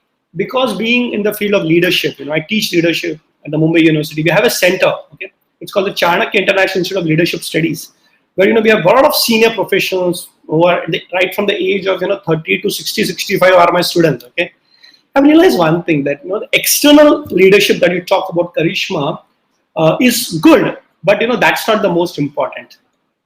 Okay, because sometimes you can get carried away by people who dress very well, and show and write and have a lot of followers on Instagram and Twitter. You know what? From the charisma outside, you should have conviction inside. That's a very important quality. Both are C only. One is called charisma, but the other is conviction. There are a lot of leaders, very, very profound leaders, but they're silent leaders. They don't like to show off. They speak less, but they're great leaders. In fact, there is one type of leadership. It's called silent leadership. So there are many, many types of leadership: charismatic leadership, autocratic leadership, positional leadership. But the one which I love the most is silent leadership. For example, let me tell you, Mahatma Gandhi, okay, a leader, okay, he had so many followers. But you know one thing, Mahatma Gandhi wasn't a great orator. He never had a great charisma. If you look at his personality, old man, dhoti mein, dubla patla, ek danda leke. But if you remember that song, Bande mein tha dam, Vande Mataram. That person was so convinced about his concept of freedom through ahimsa. Everybody laughed at him, including Sardar Vallabhbhai Patel. What this old man doesn't understand. If you listen to his speeches, they're not fiery speeches. He will never fight Mahatma Gandhi. Like, karo. No, he's a very silent guy. But there is something about him. That British Empire collapsed. Isn't it true? So that conviction is very important. Otherwise, what happens? We do so much external, but inside nothing. But I would say the combination is great. Have a great charisma, but also be convinced. Convince people with charisma is the ideal leader. But only charisma, conviction is very important. You commit to yourself, and then you inspire people around you silently. You don't have to be great outside, but you have to be great inside. And that's what Chanakya calls it, Raja Rishi. An ideal leader according to Chanakya is Raja Rishi. He's a Raja, but he's thinking like a Rishi. Let me also not write off. A very important quality of a leader is spirituality. Those people who meditate, calm and quiet, they also inspire people. They're silent, but they're inspiring. So charismatic leadership to convincing leadership. That is what Chanakya talks about. Thank you. So conviction is main and charisma is a bonus. That's what we can say in a leadership. And at Rotary, because we are an NGO, we also talk about servant leadership. Yes. Where we are serving the community. So that's another term that we very often use in Rotary. Moving on. Srijana Shrestha, she is asking, how to choose member when you are leading a team as you don't know about them. So if you look at government organizations or matured organizations, there is something called as probation period. So it's like in marriage there is something called engagement period. Okay. So what is a probation period? The probation period is the person started working with you, okay, but you are still testing that person, okay. But let's say depending on the organization, some people give probation for 3 months, 6 months, in some organizations it's even 2 years. So what are you doing? The person is on the job, he's already part of your team, but he's not a permanent member. Okay, so what you're doing is giving them small assignments. Like this happens in Rotary also, isn't it? So you choose somebody and saying that there's a capable leader, but I'm not sure. So give him or her a task. And then if he delivers, wow, you're proven yourself. So what happens? You have to test before you trust. Test before you trust. So what I'm saying that if you find somebody capable who can be part of your team, give them small projects, try it out. And then slowly you'll get the conviction. Then make him permanent. So probation can lead to permanent team member. An engagement should land up in marriage. Okay, the same way, before you make somebody a team member, Chanakya speaks about the process, okay, of how to choose him. Look at the background, look at the intention, look at the responsibility of the person, try, test. So do all those testing, but a team member is forever. Okay, it's not a trial and error after a point. Do the trial and error initially, but once he's a part of the team, that person should be part of your team forever. So choose carefully. Test before you trust. That's my answer. Yes, thank you. That's really nice. Test before you trust, because you can't trust and then start testing. The next question will, give me and you. We come from a particular generation. A real peep into what the next generation is thinking. So, a very interesting question coming from Shruti Nathani. She's asking: there are times when certain decisions require secrecy to be maintained, then the important aspect of reaching out to friends cannot be approached or completed. Any suggestions on such a situation? Yeah, very, very nice question again, Shruti. So you don't have to let out your secrets, but you can get inputs to your problem. Okay, I'll tell you how Chanakya gives a solution. Suppose, I'm just giving an example. Okay, so I got a 5 crore ka lottery. 5 crore, 5 crore. You cannot go and tell it the world when it's a problem, So what I'm saying is that now you want to get a suggestion, okay, from a friend, from somebody, whom you say is a good advisor. But you go and tell what? If I got 5 crores, now tell me what to do. The secret is out. Remember, the only secret that remains with you is one which are not spoken, and in today's generation, what is not texted. The moment you put it on your mobile or your laptop, it's gone. The moment you open your mouth, it's gone. So what is the secret? But you want an input because 5 crores is a big amount. What do you do? And you trust that person, but you don't know whether to tell that 5 crores. So what you do is that ask indirectly. So there's a method to it.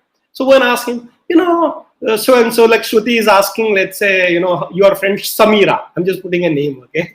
So Samira, what do you think? What should you do in life if you have money? If you have all the money in the world, what do you think you should do? Samira, I've had this money, how to do this. Then you slowly go to the mood and say, imagine Samira, if you get 5 crore ka lottery, what will you do? Samira, 5 crore. सबसे पहला तो मैं अपना जो भी debt है वो कर दूंगी. Okay, then you're getting the input indirectly. You're not telling I have got it. What if you get it? And then you indirectly ask, suppose it's 3 crores, what do you do? Suppose it's 10 crores. So what do you want? It's an advice, right? But there's two ways of getting it, indirect or direct advice. But you trust that person completely, okay? You trust that person. It's like your parents. You can't avoid telling your parents that I don't have a 5 crore lottery. They will come to know anyways. But if you have to understand the maturity, to understand whom you're going to open your secret and for what. Secret should not be just for the sake of, मुझे किसी से बात करना था. अरे बात करना था, dangerous हो सकता है. It's not a let out. The secret is the only thing which you don't let out. The moment you let out, it's gone. So what I'm saying is that that's an indirect method of getting inputs for your situation. So never ever let a secret out till the time is ripe. So I'm not telling information. By the way, in today's world, there is nothing called a secret. Everything is transparency, isn't it? No? So your bank accounts also the government knows, your PAN number also the government knows, and today with the internet era, everybody knows everything. But what is very important to know that you should know matured way of handling situations which are very serious.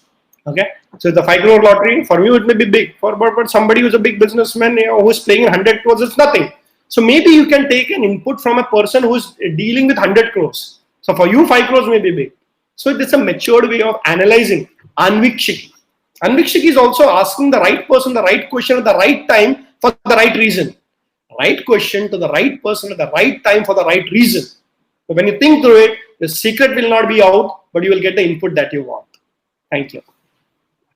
Okay. So probably last one or two questions. One, he's asking how do we, so this is Mayank Heda. He's asking how do you identify your skills? Oh, very good point. So it's kind of a SWOT. How do we make that? Yeah. See, I'll tell you something. Sometimes you require a mirror to tell you how good you are at it.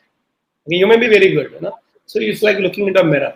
So who is a mirror in your life to know what your skill is? Okay. So actually, it has to be somebody other than you. So there is something that you are good at, and many of times we are aware of it. But even if you're good at something and you identified you're good at something, please verify it with somebody who's an expert. Okay, it's like looking into a mirror. So how do you identify what you're good at? Probably today that the whole society is asking this question, and especially when you go to take educational courses, there's a personality analysis. So people have these reports coming in of the various personality traits. They can tell you what you're good at. Suppose you're going abroad, you're not sure which course to take up. So all these things are there. But I'll tell you something very interesting. There are two ways of finding what you're good at. And number one, your own trial and error. Isn't it? So you try this, try that. Oh, I never knew that I was an artist. Okay, I never knew that I could write so well. So it's a trial and error, it's an experimenting, and suddenly it hits to you and saying, oh, like in college, you will just have somebody pushes, I don't know how to sing, and come, and actually you get a first prize, and you say, oh, I never knew that I could sing so well. So that is by accident, you discover yourself. But the second ideal process is to check with somebody who's good. Like for example, I remember one of my friends, we were in school together. One of his teachers told him when he was in third grade, third standard, and said, you're very good in your handwriting and your sketching, your drawing skills is very good. So okay, the little third standard child thought another appreciation from teacher, so very good in sketching. But the teacher did something very interesting. The teacher actually called up my friend's parents, okay, and told him, do you know your child is very special. Now what happened? What's the problem? No problem. He's got actually a skill which is inborn, natural. See, I'm a drawing teacher, okay. So he can sketch very well. He's got something, an artist in him is waiting for an expression. And do you know what? Even though the child was told you're good in drawing and sketching, the parents took it very seriously. The teacher took it very seriously. And today, that guy actually runs an architectural firm, okay, with more than 300 employees. And when I talk to him, he always says, okay, listen, I'm very clear on this particular thing. My teacher identified my skill when I was in third standard. My parents supported me. I only had to follow the path, get qualified. Of course, he's a design engineer and all those things. So there are two methods. Listen to your voice or listen to the experts. But stick to that path once you found it. Otherwise, people keep changing fields. So stick to the path since third standard till now. Okay, he's 47 years old. He's only chosen one field, that is art and creativity. And he's number one in India in his field. All the best. So just last question, and Dr. Pillai, we've just have last 1 minute to answer this. One of the girls is asking, there's a retractor probably, Amar Ashar. He's asking from which Gurukul you studied Arthashastra? Where is that Gurukul? And have you thought of starting a Gurukul? And he is saying he would be interested to join that. Very nice, very nice. So I studied at Chinmaya International Foundation in Kerala. Okay, so it is now the Chinmaya University. It's near Cochin. So that's where I studied the 6,000 sutras of Arthashastra. Dr. Gangadhar and I taught me. Now coming back, my Gurukul, I have got many Gurukuls, not one. So this is my company, Chanakya Anvikshiki Private Limited. Even though it's a business thing, we train people. So you're going to do some training programs, okay. We are having another thing called Chanakya Institute of Public Leadership, where we teach Arthashastra 6,000 sutras. The most important at the Mumbai University, you have Chanakya International Institute of Leadership Studies. I learned from one Gurukul, but I have 3 Gurukuls. You decide where to find. Thank you so much. Thank you, Dr. Pillai. It's been always been a pleasure listening to you. This is probably the 5th or 6th time I'm listening to you, and every time you, manage to, give me some thought to take back. And I'm sure you're leaving even the participants with a lot of thoughts to take back with them. I hand this session over to our MOC Riddhi, and Dr. Pillai, please stay in for two more minutes here. And over to you, Riddhi. Yes, Yes, I would like, are we ready with the virtual memento here? Because we would like to present you with a virtual memento. and then you'll be obviously receiving it in the next few days. Uh, can we play the video of it, please?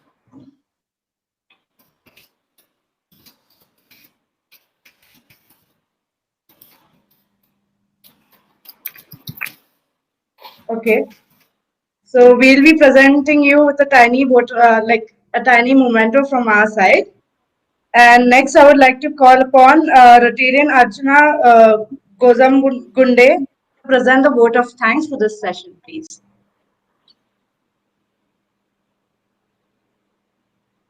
Unmute yourself, Archana.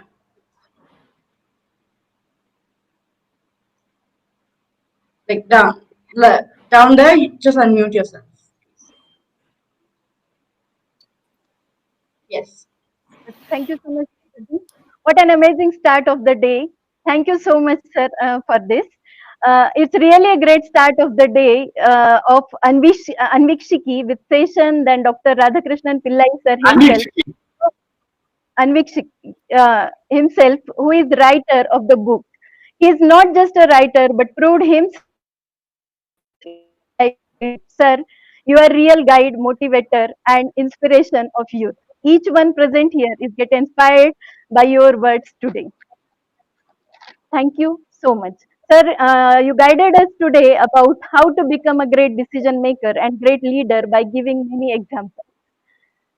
If you work for people, people make you leader. That is the key point today we learn. Now our Rylarians really come to know how to make decisions and prove them good future leaders.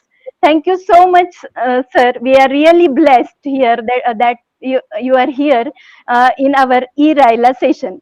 We are blessed to have such great speaker and lighting the lamp of wisdom with your valuable tips for all of us. Sir, on behalf of Rotary District 3131 team and all participants of the day of of RYLA team, I am here to express my gratitude and giving vote of thanks for your valuable guidance and sharing wisdom of light. I am sure this will help us choose right path in our life and achievement of goal of our life. Thanks once again, sir, for your valuable presence and time. Thank you so much once again on behalf of District 3131. Thank you. Now over to Riddhi. Yeah. So now we'll be breaking off for some time, and then we'll start our next session, the part 2 of day 1. So we'll be breaking off for the. We'll be rejoining our session at 4 o'clock right now. So I hope all of you will be there. Thank you.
Rotary is 114-year-old organization and is spread across 200 countries all over the world. Its spread is more than United Nations. Rotary International has a total of 534 districts, out of which Rotary International District 3131 is one of the top 10 districts in the world on the basis of superlative performance in community service. From literacy and peace to water and health, from healthcare to conflict resolution, from disease prevention to community development. Rotary has always worked for the betterment of the world by staying committed till the end. Rotary International District 3131 has carried out projects in all the 6 focus areas. Let us see the glimpses of those innovative projects. Medical projects, health checkup camps, free medicine distribution, HB checkup for girls, care of Varkaris, vaccinations carried out by Rotary International District 3131. At least 2 lakh rubella vaccinations, 35,000 hepatitis B vaccinations, 15,000 cervical cancer vaccinations. Every year, we are collecting 5,000 plus blood bottles. Distribution of medical equipment to the hospitals. Dialysis center in Dinanath Mangeshkar Hospital with 8 machines. Human Milk Bank in Dinanath Mangeshkar Hospital and D.Y. Patil Hospital. Establishment of Neuro Rehab Center in Sahyadri Hospital. Mission Muskan, free heart surgeries of children. Non-medical projects. More than 3,000 toilets for girls and boys. More than 1,000 happy schools. More than 50 happy villages. More than 5,000 e-learning kits. Distribution of more than 15,000 tablets for learning. More than 50,000 teachers benefited from Teachers Training Program. Skilling, women empowerment, tailoring, driving, food product, all by availing microcredit facilities. Cyber awareness for 35,000 students. Environmental projects. Rotary International District 3131 has carried out many projects in water conservation and watershed development to make the villages self-sustainable, thereby reducing the use of a scarce source. Garbage disposal awareness. Traffic awareness. More than 25,000 tree plantations every year. Ganapati, focus on eco-friendly Ganesha. Also, Rotary believes that the feeling of community service should be harnessed in people at an early age. For this reason, Rotary works closely with Rotaract and Interact clubs. Rotary International District 3131 has 120 Rotaract clubs and nearly 200 Interact clubs. In this way, the young leaders are developed to find innovative solutions to the world's pressing challenges. Rotary also believes that the youth of today can be developed as strong, dynamic leaders of the future. In Rotary International District 3131, every year at least 10,000 students benefit from its RYLA program.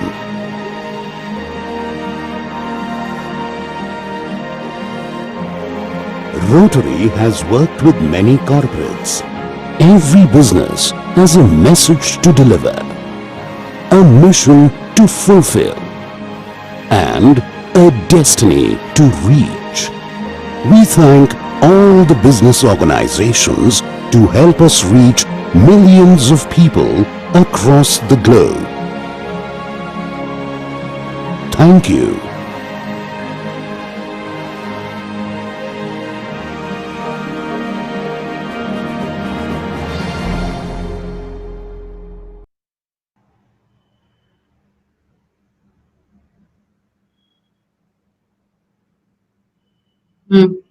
Okay आता चालू होते bye.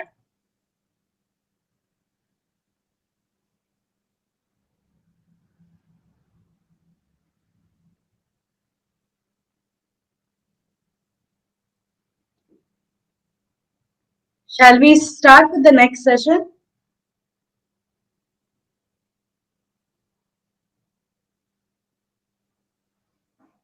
Yeah. So what an amazing first half of the day it was. I hope all our participants are with us and excited to commence the part 2 of day 1 and see what it holds for us today.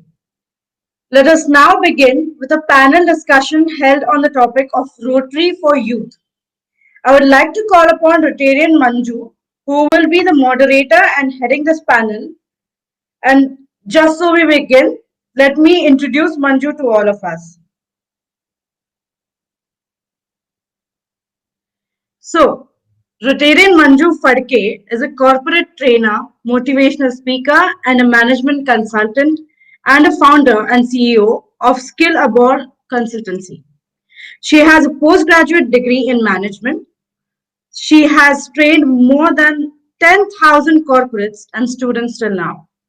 Her clients include Tech Mahindra, KPIT, Reserve Bank of India, Bank of Maharashtra, PNG Jewelers, Cipla, MCure Pharma, Infoway Technologies, Marks Fire, Weberry Pharma, Indira, MIT, VIM, Bharati Vidyapeeth, Divai Patil Mumbai. These are just to name a few. She has been a national level player in athletics, kabaddi, and lawn tennis, which won her a national level sports scholarship. She is also an avid trekker and a mountaineer. She loves to explore the world and has been more to 30 countries. She is also the first resident Indian to be certified by American Council on Exercise San Diego, USA. On the social front, she has been a part of Women's Safety Committee under the Commissioner of Police, Pune, and has served on the various social committees. She is a Rotarian for the last 17 years. She is a charter member and a past president of the Rotary Club of Deccan Gymkhana. She has a vast Rotary experience at district level to as district chairman membership, associate assistant governor, zonal director membership, district director leadership development for 2 years, district director foundation fundraising events, district chairman youth, governor international RYLA, assistant governor, district secretary of events and training, governor of AGAC training seminar, district directors of service projects special, and director of membership. She has conceptualized and implemented various events, awards, and social service projects through Rotary. She has initiated the design for the first ever logo of District 3131. For this, she has received major awards at district levels such as Best President, Best AG, most impactful district officer with extraordinary performance, Rotary Mahaguru, and etc. She is a major donor level 1 of the Rotary Foundation USA. She is the recipient of the prestigious Avenues of Service Awards given by Rotary International. She has already traveled to more than 7 Rotary districts such as 3170, 3141, 3142, 3060, and 3054 to deliver a lecture, conduct training, or as a keynote speaker for various Rotary platforms. In Feb 2018, she was awarded the Ranaragini Puraskar by renowned social organization Utkarsha. Her family includes husband Vishwas, who is a businessman, and a daughter Isha, who has completed her MBA in marketing and MA in Kathak and is a professional Kathak dancer. Isha is married to Ambar, who is an IT professional and a Visharat in Tabla. I would like to introduce Rotarian Manju Farke to you all, and I'm handing over to her for this panel discussion session. Over to you, Manju. Thank you, Riddhi, for that wonderful and detailed introduction.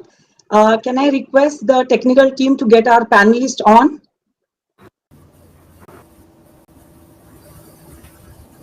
Yes. So, welcome PDG Trustee Geeta, welcome PDG Trustee Aziz, welcome PDG Dr. Shailesh from our very own District 3131.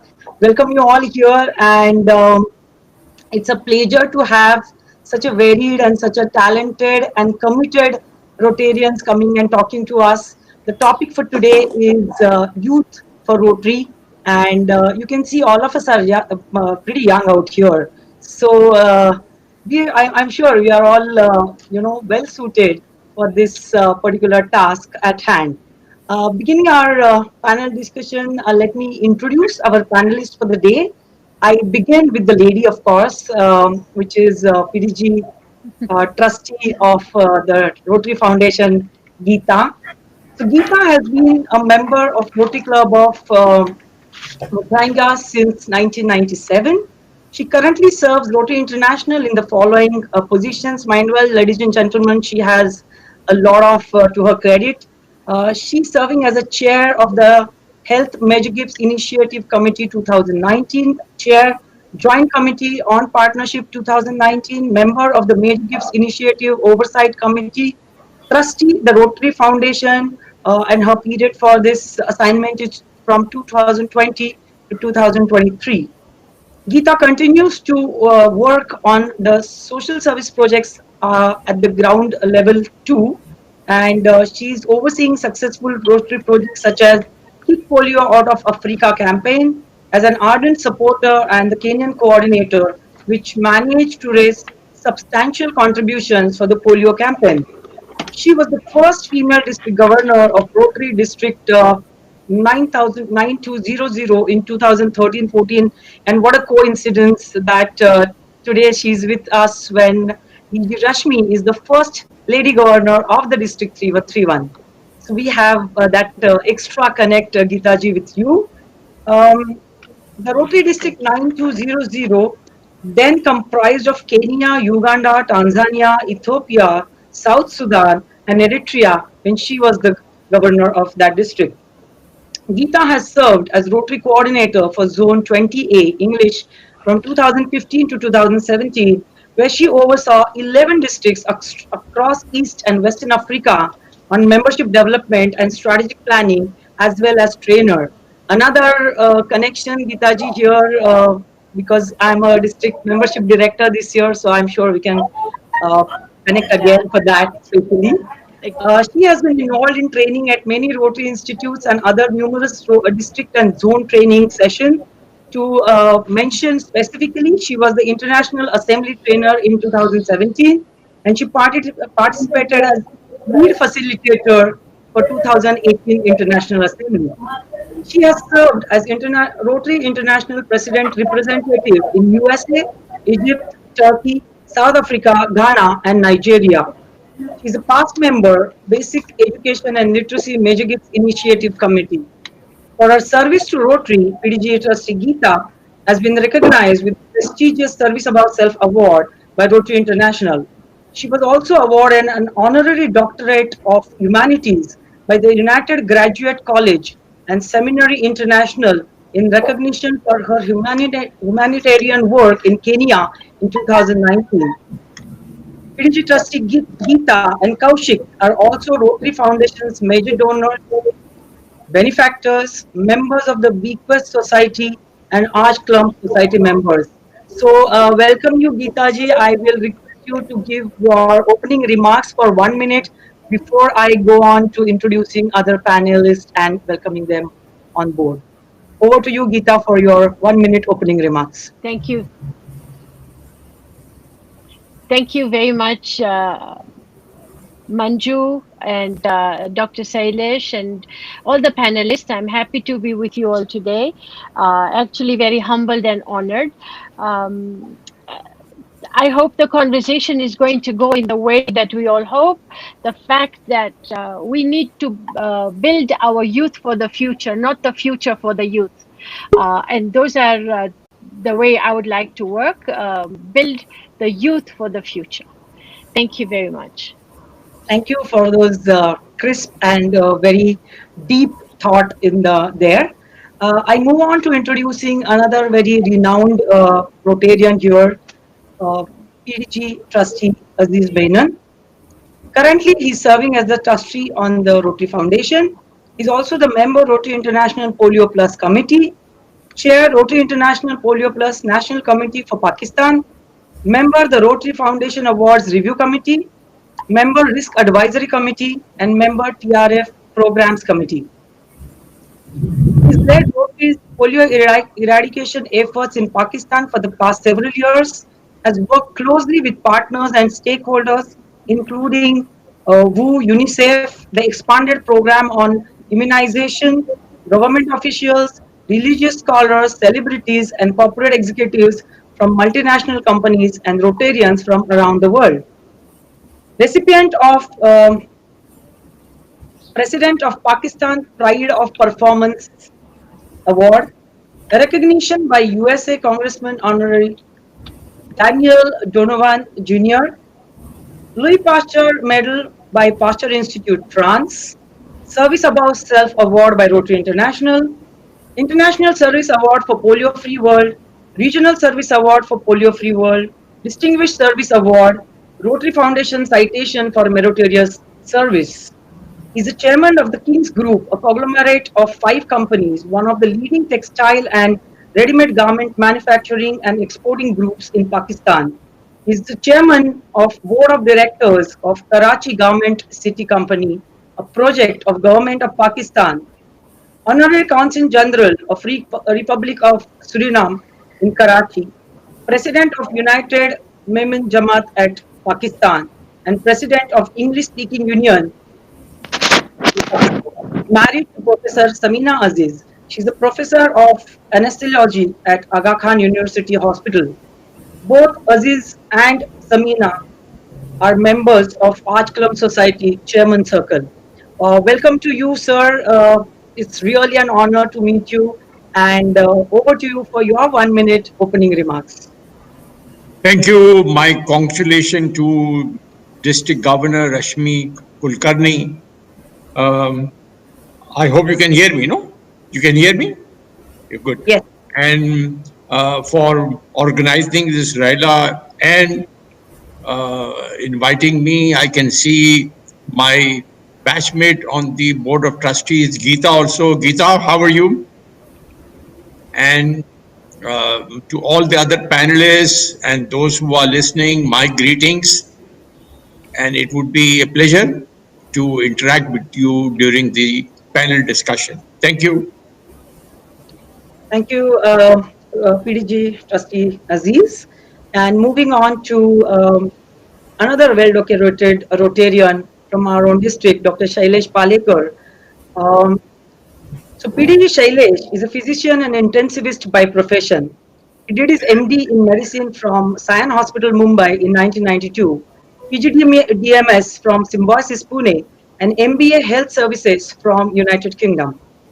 He's also a consultant to many corporates, including Reliance, IPCL, HOC, HIL, Bombadine, Pidilite, etc. He has been a corporate trainer for Reliance, US Vitamins, Vipin Pharma, MSD, Johnson& and Johnson, and many more.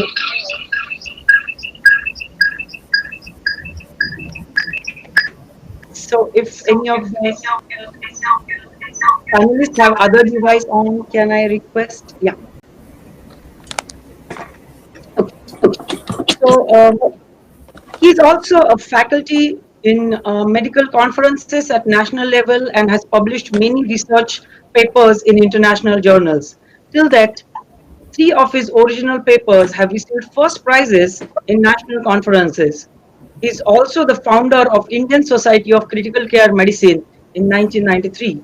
He is fairly a successful sportsman as well, having played carom and chess at state level, hockey and football at university level, and cricket for Bombay schools. And for all the cricket-loving youngsters here and from the youngsters from cricket-playing countries who are participating today, it's played with the likes of Sunil Gavaskar, Dilip Vengsarkar, and none other than Sachin Tendulkar too. He joined Rotary Club of Panvel in 2000. In 2009-10, he became the most decorated president of RC Panvel in its 60 years of history. He is a second ever major donor. In the year 2015-16, he has been nominated as the district governor for the year 2018-19.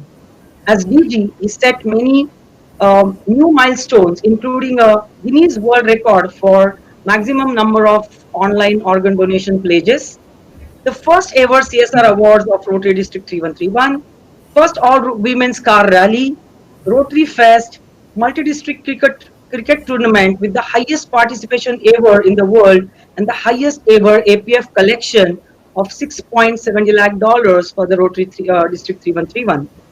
At a national level, he was the zonal coordinator for Polio Plus in 2019-20.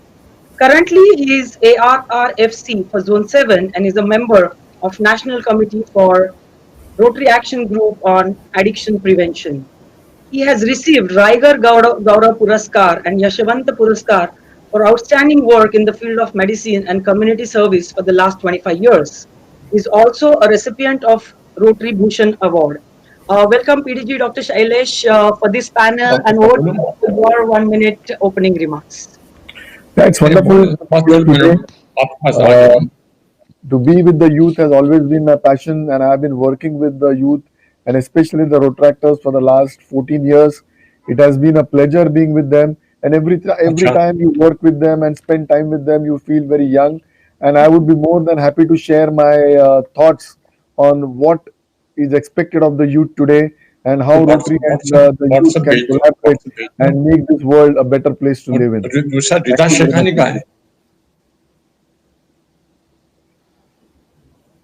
Yes. मैं आज करा दूंगा ये zoom call से निकल के रीता का पता कर दो कांटेक्ट कहाँ है पाकिस्तान में Trustee Aziz, can we request you to mute yourself? PDG Aziz, can we request you to mute yourself? I did it. Okay. Okay. Thank you. Thank you. So moving on to our questions for the day, I begin again with the lady. And PDG Geeta, what we would like to know from you, what according to you is the primary objective of Rotary for focusing on youth? We can say that Rotary is all about service, it's all about leadership. That's not my dog. Okay. In that, Rotary also believes in developing the next generation of leaders. We encourage them to adopt an attitude of, let's say, civic duty, responsibility for the community, and programs such as Interact, Rotaract, Rotary Leadership Institute, and such programs are aimed at targeting, they're aimed at fostering young leaders by building their leadership skills, their organizational skills, enhancing just life skills maybe, and at an early age, if they take on the responsibility, they are just more empowered. We can, on top of the education that they receive, this would be a more holistic type of education. Of course, it's wise for any organization to focus on developing and strengthening their youth capacities. We always say youth is the future. I think youth is a present. But these leadership skills will build them to take over seamlessly from whoever they take over from. More relevantly, Rotary also wishes to share its vision, the purpose for development, progress for all citizens, especially in the absence of their elders or their predecessors. If Rotary has built those organizational and life skills in them, that empowerment does not die with the predecessors. It stays with the young because they've grown up working alongside their elders. And so Rotary is no exception. This is what we do in life. And from as early as, I believe, 1968, Rotary saw value in investing in the youth. And as you know, we have so many Rotaractors and Rotaract clubs around the world, although I still think they're not enough. But Rotary feels very strongly about the youth. And like I said earlier, it is for us to build the youth for the future, not the future for the youth. Thank you. Okay. Thank you, PDG Geeta. That means we have a tall order to really, accomplish. And but of course, whenever we have a vision, we also have a path to achieve those goals. And Rotary has got almost 5 structured programs in the youth avenue. And my next question is to PDG Dr. Shailesh as to what are these structured programs by Rotary International that have been focusing on youth. So we welcome DG Rashmi Kulkarni on the panel for the panel discussion. Welcome. Hi, hi. Good Hello. afternoon. Welcome everyone. Yeah, Geeta, Aziz, welcome to this District 3131. Yeah, Happy please to be carry with you. Yes. So as I said, PDG Dr. Shailesh, as to which are the structured programs, and can you just throw some light on these structured programs which have been designed to achieve our objective? So we are basically looking at 5 of these programs. The first one is Rotrack, the second one is Interact, the third one is RYLA, the fourth one is RYE, and the fifth one is NGAC. Now, Rotract is something which has been there since 1968, and we completed the Rotrack half century just 2 years ago. Rotrack is a wonderful program. Rotrack has been going through a lot of changes. Initially, we spoke about Rotrack between the age groups of 18 to 30, but now there has been no limit. This has been extended now, and you can be in Rotrack up to whatever age. At the same time, and from 1st of July 2022, Rotrack would be a complete part of Rotary, and there would be a fee structure which also will be levied on Rotrack, which will be $5 for community-based and $8 for the institutional-based students. But Rotrack is a wonderful program which has been running successfully and has been focused on very much by Rotary International. We look at the Rotaractors as not youngsters anymore, but mature individuals who are capable of taking decisions. They are leaders in their own right, and they're absolutely successful in their professional careers. There is a fantastic symbiotic relationship in our district that we see between Rotract and Rotary, and we have a wonderful time together, and we celebrate together and work together. As far as Interact is concerned, between 12 to 18 years is what we have in the Interact group.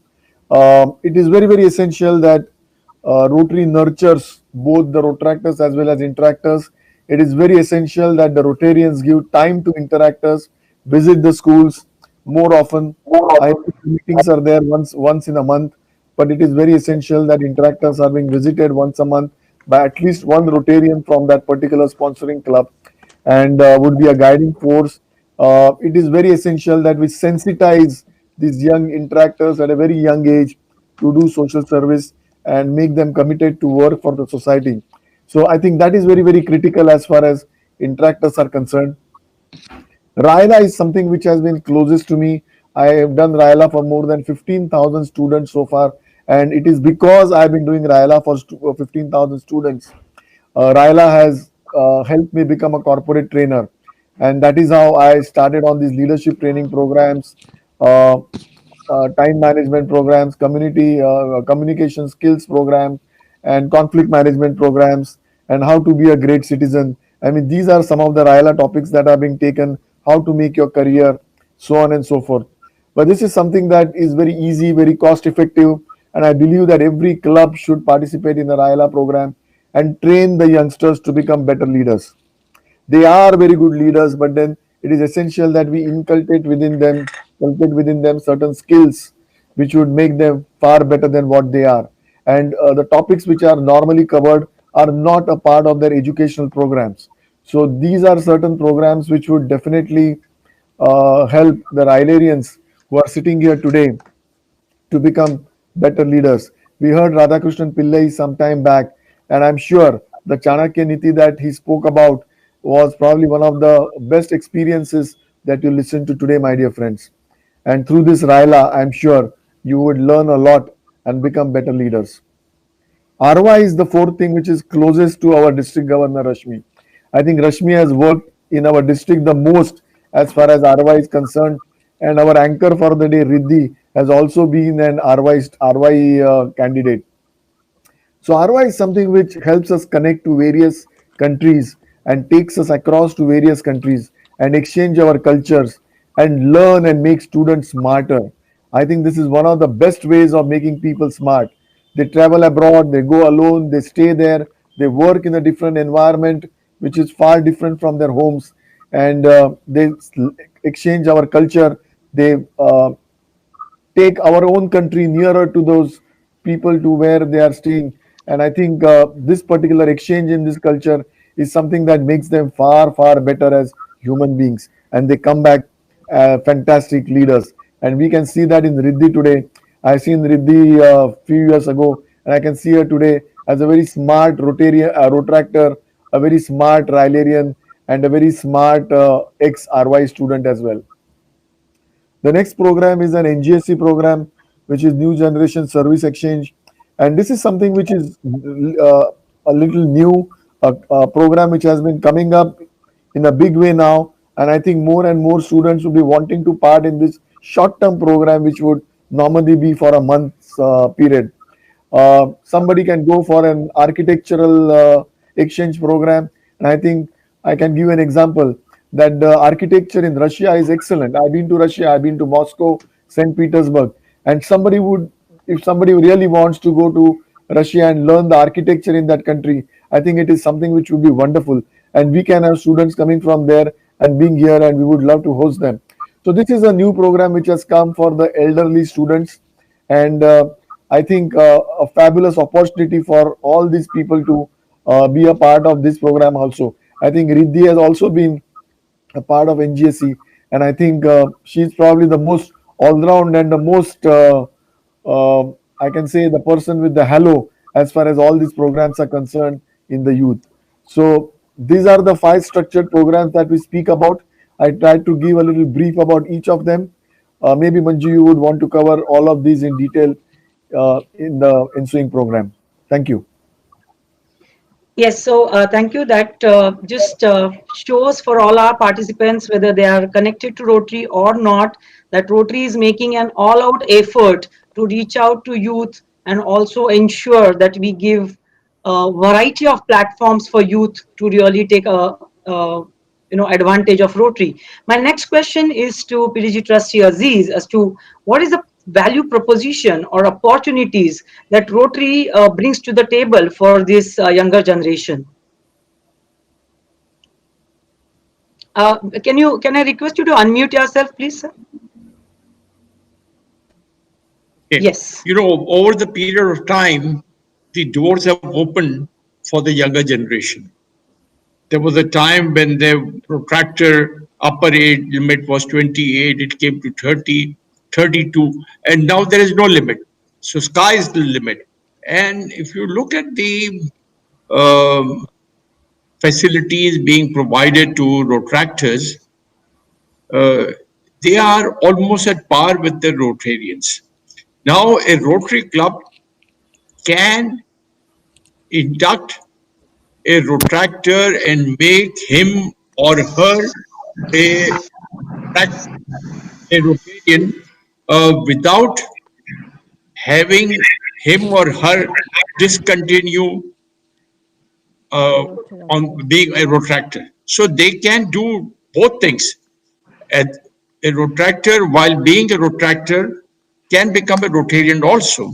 So this is like in my own home club, we have about 180 members, and out of the 180 members, we have 12 who are Rotaract club members of our own club, and they attend the normal meetings, they attend the fellowships, and very soon the Rotractors and the Rotract Club will be able to avail the global grants also. This will take a 1.5 year or so because there is a process for that. And then they will have to adhere to the training of grant management training and all the things which are mandatory by the foundation. So I see a glorious future for the youth, for the youngsters, for retractors, and for interactors. Thank you. So we can very comfortably say that Rotary is trusting this younger generation quite a lot now. It's putting a lot of trust. At the same time, younger generation has to probably understand that it's also the responsibility that will get put on their shoulders along with the trust that Rotary International is showing. Moving on, um, this question is to PDG Gita as to what is the efficiency of these programs and whether are we serving the objective that we are set to serve through these programs. And if you think yes, then of course you will talk about that. And if you feel that it is a little short of doing that, then what are the changes you will suggest for these programs? I completely agree that the investment in youth is phenomenal and it's working. It's working to a great extent because had we not done this so many years ago, Rotary would not even be there. We are a 100-year-old organization, so we've continued to invest in the youth, but more focused since 1968, as has been said by Dr. Palika. Drawing from the earlier times, if there was no investment in youth, then we have no future for our organization. So an organization, I believe, is as strong as its youth. It not just in numbers, but in the values, in the activities, in the programs, in all that we do for our Rotaractors and they do for us in return. And all these programs are there to encourage and undertake what we are now bringing Rotaractors at par. They are our equals. Had we not invested in them in the prior years, it would be impossible for us to make them our equals. The fact that youth are effectively empowered to run their own clubs, to run their own programs, independently selecting their projects, their participation, running their own finances, making reports, all sorts of things that one would do when they grow up. So this is building up blocks to different levels to bring them at par. And I believe that, they have done well and the programs are working. That's why Rotary has chosen to bring them up to the level of Rotarians. Of course, to be a Rotarian is a very important initiative. Even for us, we are passionate, we're dedicated, we leave something to do something else, which is for somebody else, it's not for ourselves. And so I think this is an invaluable experience for us. We continue to grow, but can you imagine what we are doing for the youth and all the doors that are opening, the opportunities that are opening for the youth, and they continue to do so at every level.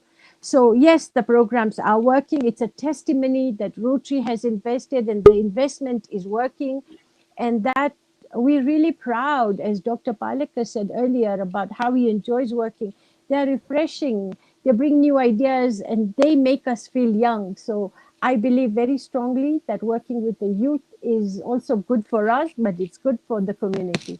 Thank you. Thank you. So, moving back to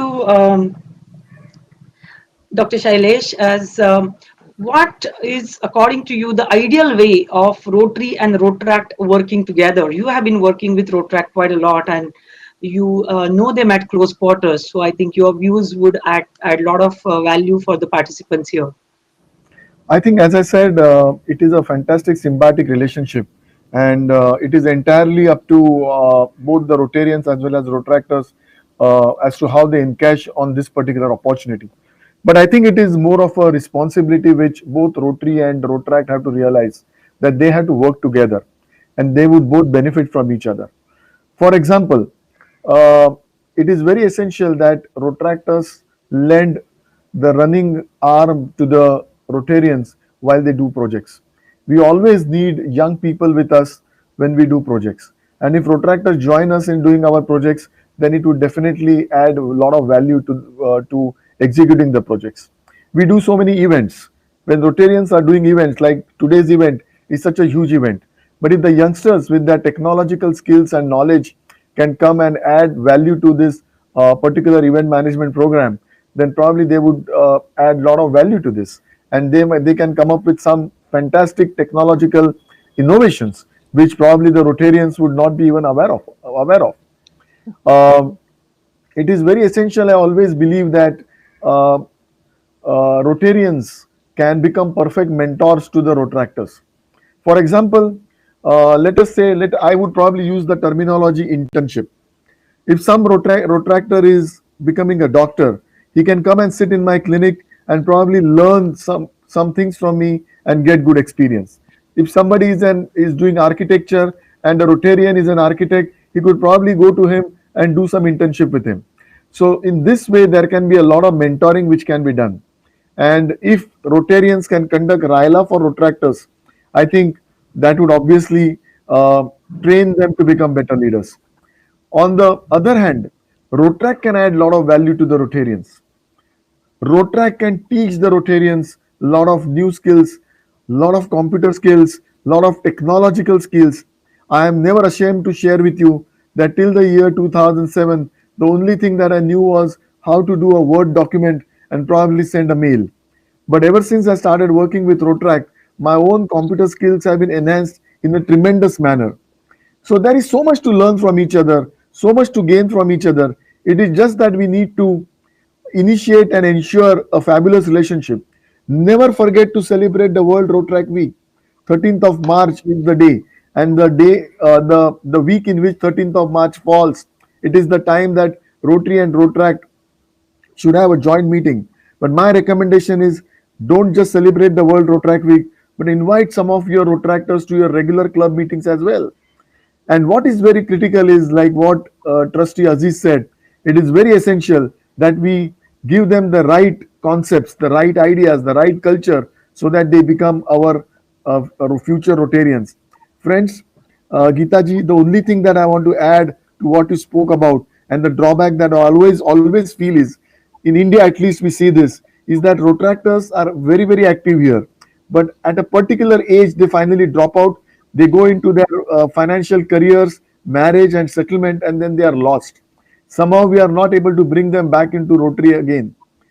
This is because we probably also do not have a database of Rotaract. Rotary International does not have the database of Rotaract. That's right. If we have this, then probably we can call our Rotaractors back into the Rotary fold. And if they become Rotarians, I think our membership will also grow. Thank you. You're right. I agree. Okay. Thank you. Yes, so that actually brings me to the next question, which is to Trustee Aziz.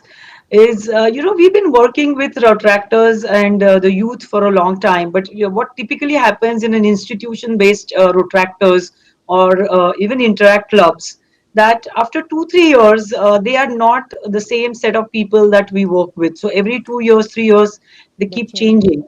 And it's like a typical corporate problem where there is a retention, because the moment you train somebody, the person goes off and joins some other company. So same way, what would be the best way of handling this particular problem and ensuring that these people remain with Rotary for a longer period of time. And as Dr. Shailesh said, that even if they have to look after their family or their career, they still can be engaged in Rotary. Can I request you to unmute yourself, Trustee? Yeah, this issue came up in the last Council of Legislation, and it was on this very point that the COL approved to remove the upper age limit for the protractors. Now, when you say 2 years, 3 years, and they have to leave, now they are at their own will.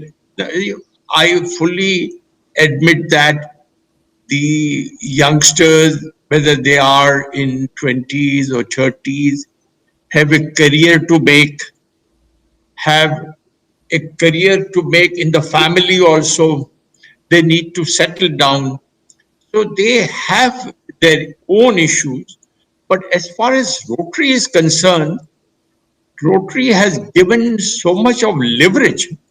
Rotary has given so much of opportunity to a retractor.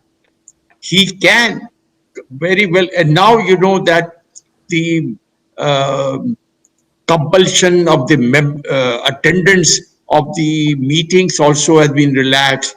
It has now 2 meetings, whereas it used to be 4. You have a opportunity of a satellite club. You have an opportunity of a e-club, and one more, project which is being looked into is that collection of just Rotarians from all over and having a club. So I feel that uh, there is no room for any excuse to leave. If someone wants to stay, there is plenty of space, opportunity. But in Rotarians also leave. I always say one thing, that when you make someone a Rotarian, he will leave in 2 to 3 years. And second year is the year which is most critical for Rotarian. Because if you look at the track record, many Rotarians have left in the second year. Why? Just for one reason, because they were not involved. Once you involve a Rotarian, once you involve a Rotractor, they will stay with you. They have to, if a Rotractor attends a RYLA, if a Rotractor attends a convention, now look at the relaxation you have for attending the convention. So, if he attends a RYLA, if he attends a convention, if he attends a zonal institute, then his eyes open up that what an opportunity I have. So I feel that all the prerequisites for a retractor to stay back have been established, and it is up to him now or her to continue. Thank you. Okay. Yes. So, uh, Pirich Geeta, what is that one message that you would like to give to Rotarians while they are working with youth? And this I'm specifically asking from the point of view of a generation gap. And, how do we handle a different way of looking at things than what they have? How do we handle this? Yeah, I would like to encourage Rotarians to mentor youth and mentor in the way very ably put by Dr. Paleka. Uh, they have to be involved with your work, involved in whatever mentoring that you're doing. Say you're a dentist, that person needs to be in your office if that young person is interested in that career, or the architect, or whichever career. That mentorship should be from the time that young person wakes up till the time he goes to sleep for that chosen period. Because if he shadows the mentor, that mentee will see the way he's organizing his time, his diary, the way he's reacting to people, the way he's connecting with other people. So mentoring means giving quality time by attending their events also. We can't just expect them to come to our meetings just because we are old and we are more supposed to be more respected and all that. We have to reach out to them. Rotarians must be taking time and effort to help them with their activities, and not just by money and handouts, but by helpful tips, by avoiding pitfalls, in a way that Rotarians end up empowering the youth rather than fostering any sort of dependency syndrome. We have to create those opportunities and have them shadow us or follow us for a while till they learn and they move on. Times are difficult, as we are all experiencing in these new emergent issues. But this does not stop Rotarians and Rotaractors and Interactors from carrying out activities. We've done a lot. What we've done in our communities in the past 3 months, we probably have not done in 3 years, because we all wanted to reach out. And youth were very much part of this. Rotarians were preparing spreadsheets. They were telling us how we should organize ourselves in the office and then go out into the world and serve the communities. Rotarians have a lot to learn from the youth, and in my opinion it would be a win-win situation if we work amicably together, rather than I'm older, so I know it all. There's no such thing. In March this year, our district formed a team for responding to the COVID, as I said earlier. Rotarians had all the ideas about how we were going to get it done. And of course, all the ideas were very conventional. With the new norm and not being able to go out into the community as much as we would have liked to, the food hampers, the hygiene, and all that, the road directors came up with great enthusiasm, came up with fresh new ideas. Their skills and managing the data, we would have not managed on our own. We would have continued and probably exposed ourselves to the virus. But with their organizational skills, we learned a lot from them. So that is a practical example of how, on an ordinary day, we need to work with the young people. Again, it's very important for Rotarians to make sure that we mentor them in a way that is infusing more empowerment in them, more enthusiasm in them, leave them on their own. To be critics is very easy, but to empower them, to learn from them is a little bit harder. And I think Rotarians need to give a little bit more of themselves to the young people. Rotarians also need to remember that there is so much power, there is so much energy and enthusiasm in the youth. They really look at the world with a fresh set of eyes. They have this new determination that we would probably have got tired of. So if we give them a chance, we're really creating that change that we need to create for ourselves, but it's hard for us to let go. Whereas the young people will come in, they have no sentimental value for that particular initiative that we're running. They would want to get rid of old traditions and conventions, which we will hold on to. And so I think that they are good for us. Let us have them drive us forward. Also, from where we sit, it's a privilege of having a bird's eye view of what the youth are doing internationally. And from this vantage point, I definitely encourage all Rotarians to adopt and embrace all social media channels if we want to communicate with the young people in their way. The train has left the station. As far as the young people are concerned, it's us who have to run behind the train now. But it is very important and very relevant, especially in the rural clubs in parts of Africa where I come from.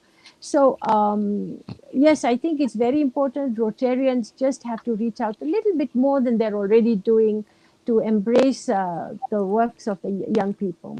Thank you. Yes, so I think we Rotarians have to walk 2 steps, and Rotractors have to walk those 2 steps also, and They're then come running. together. They're Yes, running. We need to keep up with them. towards each other is what I meant. Um, we're moving to the closure of this session, and I would like to ask Trustee Aziz to sum up the recent changes in the Rotract policies. We already spoken about two, three, but if you can just sum them up in one place, that will be nice.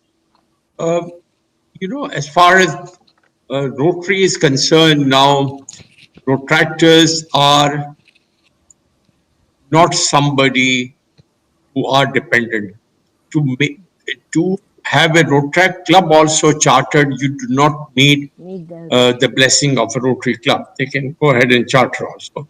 Now, as I mentioned, that you'll be getting, Rotractors will be getting the global grants.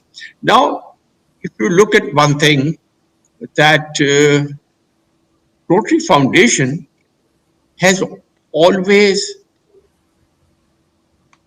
uh, agreed that there are 6 areas of focus and that will be it.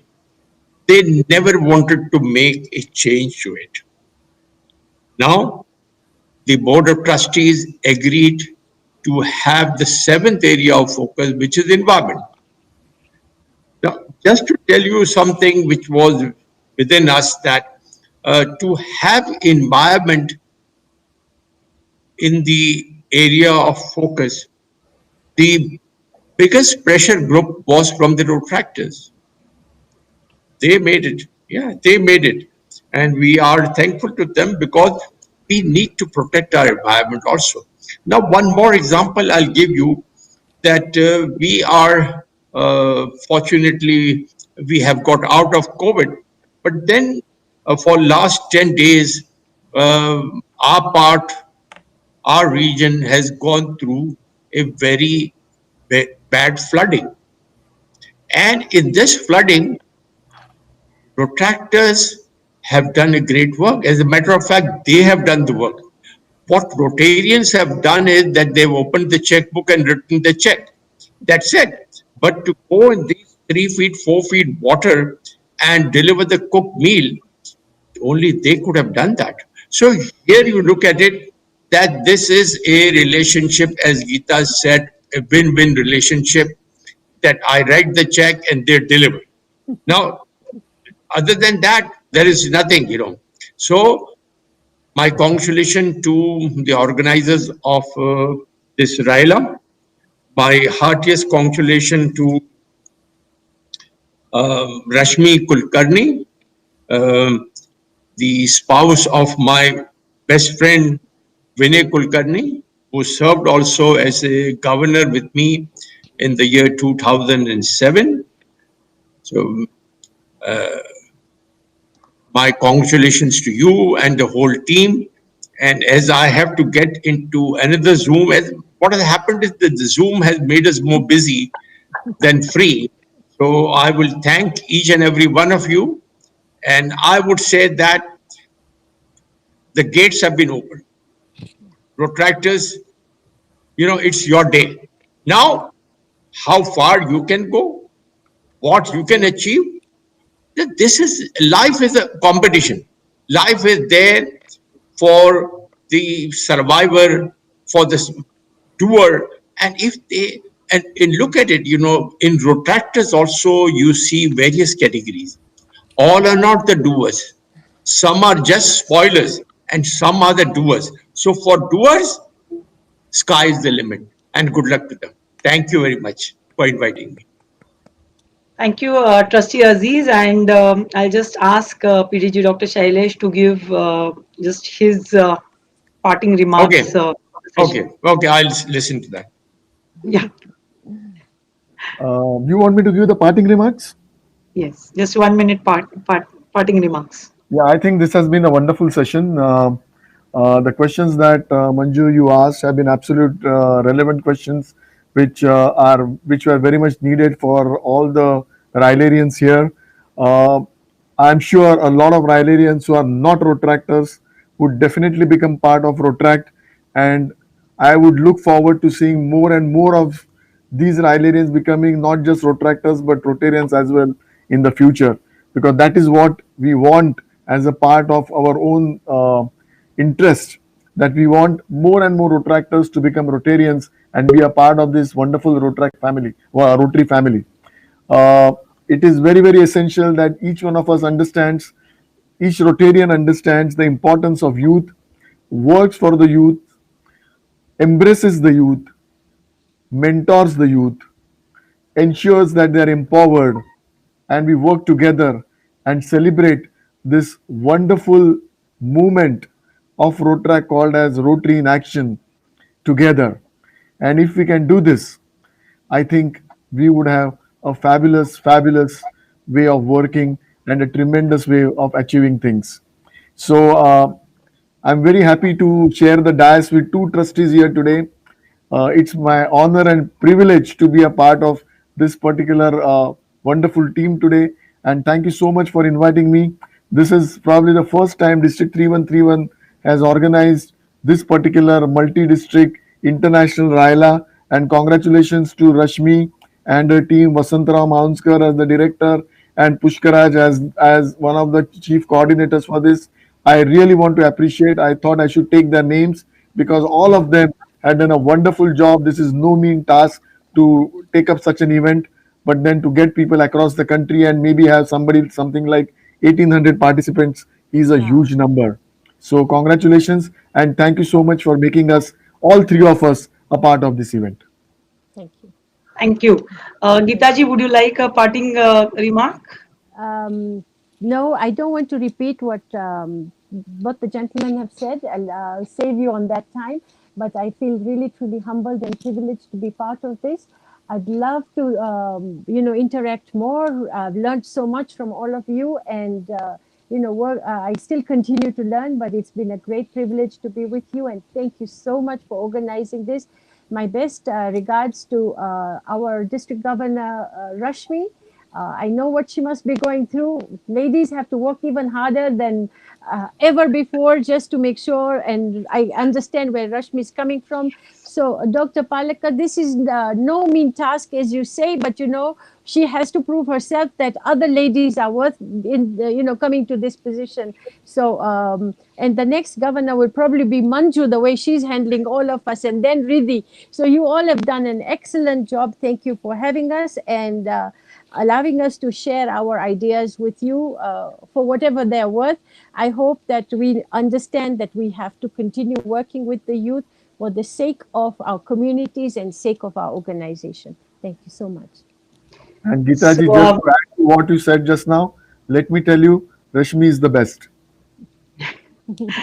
yes. So if Absolutely. Dr. Shailesh feels honored and privileged to be with you two trustees, imagine my honor and privilege to be with two trustees and the PDG and having led this panel discussion. A wonderful experience, a very enriching experience. Thank you all.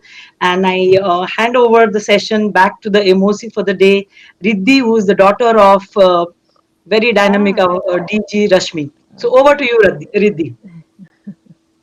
Well, thank you for including me. And this was literally an amazing and very intriguing panel discussion which we had. And I hope, like with this, we can get in more youth from around the world who can take part in our programs and who can take our leadership forward and use it for the benefits of others. Because as from childhood, I've been exposed to Rotary and I've seen what wonders it can do. And I have greedily also taken advantage of it for my own Good benefit. for you. So I just hope all people around, all the youth around can do the same for it. I would now like to call upon Protractor Rutuja to present us with the vote of thanks.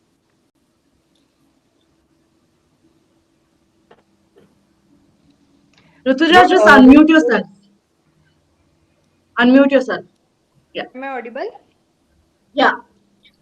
Thanks to all the panelists present over here on behalf of Anvikshiki. Thanks to Geeta Manik ma'am, Dr. Shailesh Palekar sir, Aziz Mehman sir for motivating the youth and Rotractors and such a great inspiration from you. The Rotary is training the youngsters to become the great leaders by various activities for developing their skills and various things.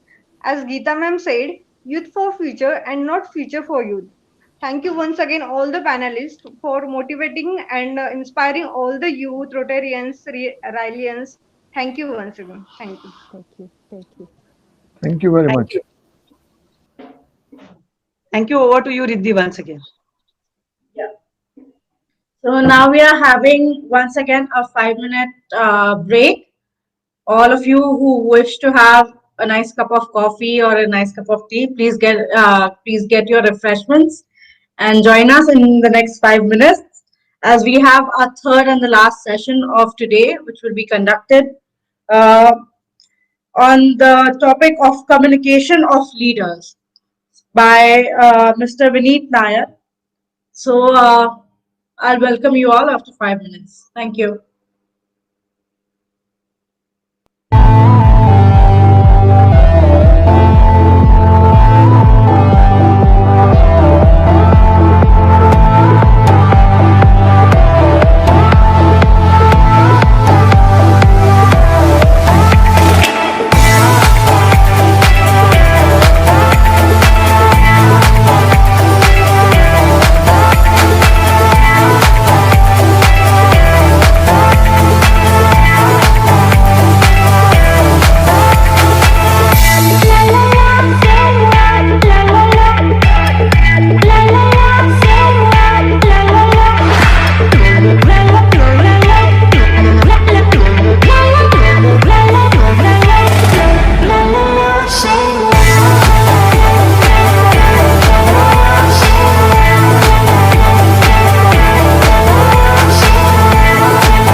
Shall I start with the next session?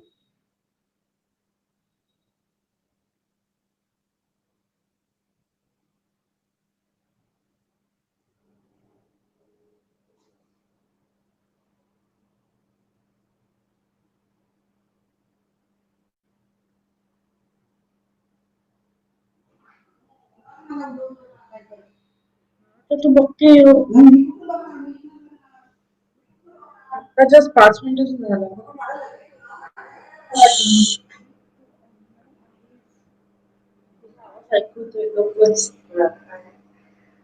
Can I start the show now?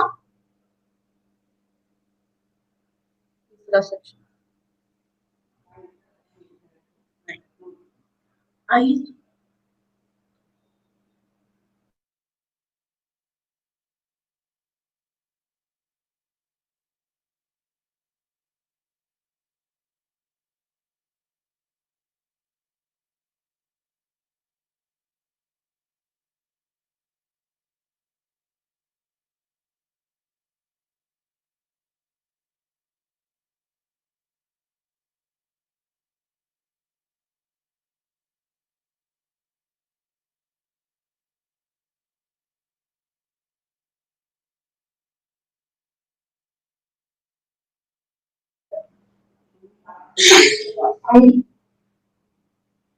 So now all, let's begin with the part 3 of day 1 seminar as I call upon Rotarian Vijay Kolle to introduce our next guest speaker, Mr. Vineet Nair, for the topic of communication of leaders. Over to you, Vijay. Hello and Namaste. I find immense pleasure in introducing a management visionary and a radical thinker, Mr. Vinit Nair. He is the author of the highly acclaimed bestseller Employees First, Customer Second, Turning Conventional Management Upside Down, published in Harvard Business Press 2010. Vinit joined SCLT in 1985 after earning his MBA from XLRI. In 1993, he founded Comnet, a technology startup, transforming it into a multi-billion-dollar business. In 2005, he became president and in 2007, the CEO of SCLT. Under his leadership, SCLT grew from a $0.7 billion in 2005 to a $4.5 billion in 2013, with over 85,000 employees over 32 countries, making it one of India's most rapid growing global information technology service company. This led Fortune to recognize SCLT as one of the world's most influential companies. His innovative management practices at SCLT were taught as a case study at both Harvard Business School and London Business School. Vinit quit SCLT in 2013 to focus on the Samparka Foundation, which he co-founded with his wife Anupama Nair to catalyze large-scale transformation in primary education through frugal innovation, which is now a case study at Harvard Business School. Today, Samparka Foundation is improving learning outcomes among the 7 million children studying in 76,000 rural schools over 6 states in India. Vinit has been cited by Forbes in its Heroes of Philanthropy list 2016 and also as Global Thinker 2016 along with his wife by Foreign Policy magazine.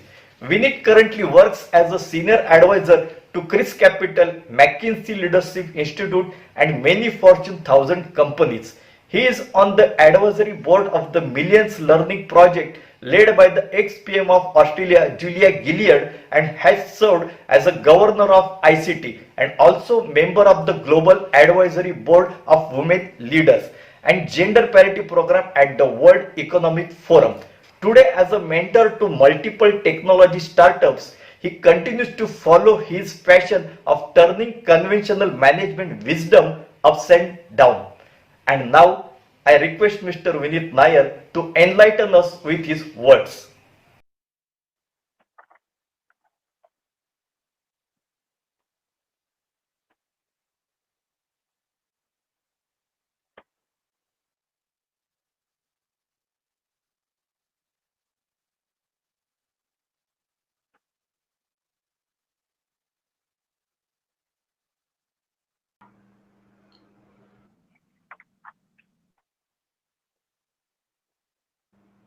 You may start, Vinit sir. Vinit sir? Yes. Yeah, you can start. Okay. So, good evening, everybody. It's a pleasure to be talking to you and being with you today. And I'm going to talk about leadership and communication in leadership. You would always wonder why, when we talk about leadership, we talk about Gandhi, we talk about Nelson Mandela, we talk about Martin Luther King, we talk about all these leaders, and we do not talk about many, many others who have come and gone in this lifetime. And if you think carefully, you also wonder why these leaders are a breed apart. And what can you do to be leaders like them? What does it take to be a leader who creates a high impact, an impact which the world would remember you for? My definition of these leaders and any other leader is the fact that high performance leaders like Mahatma Gandhi, Martin Luther King, Nelson Mandela are leaders which do stuff which others consider impossible. Let me say that again. High performance leaders are those who do stuff which others consider impossible. And therefore, if you wish to be a leader who leaves a mark on the world, you have to do stuff which others consider impossible. That reminds me of a story of an ant and a butterfly. There were a group of ants sitting in a library of a college, and they were talking amongst each other and saying, "What is your aspiration of life?" One ant said that she wants to be the richest ant in the world. Another ant said that she wants to be the fastest ant in the world. Another ant said she wanted to be the CEO ant of the world. Another said, "I want to be the president of the world." So all these ants had very high aspirations and were talking with each other in this library. And there was this one little ant which was sitting next to the window and her legs thrown on the windowsill, and she was laughing her head off. And everybody asked her, why are you doing this? Why are you laughing? And she says, "I'm laughing because I don't want to be an ant anymore. I want to be a butterfly." This world has many followers, many ants. And there's nothing wrong to be an ant. But it has few butterflies, few ants who want to be butterflies, and few ants who become butterflies, few leaders. Therefore, it is very important for all of us to understand that the first step and the first journey from being an ant to a butterfly starts with a decision not to be an ant anymore. And only once you decide that you don't wish to be an ant anymore, would the journey towards leadership, would the journey towards butterfly really begin. So what makes a leader? A leader is a one who, as I told you, attempts the impossible, achieves the impossible. It's like a magician. When a magician performs a trick, he cuts a woman in half and flies her on both sides of the stage, or takes a helicopter and makes the helicopter vanish, or take Taj Mahal and makes Taj Mahal vanish. He does tricks which are outside the boundaries of reason and logic, our boundaries of reason and logic. And that's the reason we say, wow, that was impossible. However, these are inside the boundaries of reason and logic for the magician. So the first step to being a leader is to aspire to be a butterfly by giving up the thought of being an ant. And the second step is to start thinking outside the boundaries of logic and reason. And only if you start thinking outside the boundaries of logic and reason, do you have an opportunity to do what others consider impossible. If you take Steve Jobs, for example, the reason Steve Jobs was a leader is predominantly because he did stuff. He said that instead of creating technology which is faster, cheaper, better, I will actually create technology which creates unique experience for the consumer. So instead of thinking on the axis of technology, I will think on the axis of creating unique experiences for the consumer. And that is the reason he demonstrated leadership by innovation. He demonstrated leadership by a new thought. If you look at Mahatma Gandhi was facing the British, and the strength of the British was a massive police and military power. And if he wanted to fight against the British, he had to fight on a completely different playground. And that is the reason the birth of non-violence came in. So once again, he got India independence by using a management philosophy or a protest philosophy which at that particular time everybody considered impossible because it was outside the boundaries of logic and reason for everybody other than Mahatma Gandhi. Even if you take MS Dhoni in India, MS Dhoni came to fame because he attempted the impossible. Whether you take the helicopter shot, or you take being cool, or you take the way he used to chase wins, even at the last minute, he would never give up. He brought a brand of cricket to Indian cricket, or even to the world cricket, which everybody else thought was impossible, till he showed them it was possible, and then everybody followed. So, all these three examples of leadership are examples of ants becoming butterfly based on their ideas. And therefore, even if you are thinking in your life to move away from being an ant to being a butterfly, you have to give up the security and the safety of being on a platform which is very safe to attempt something which is impossible.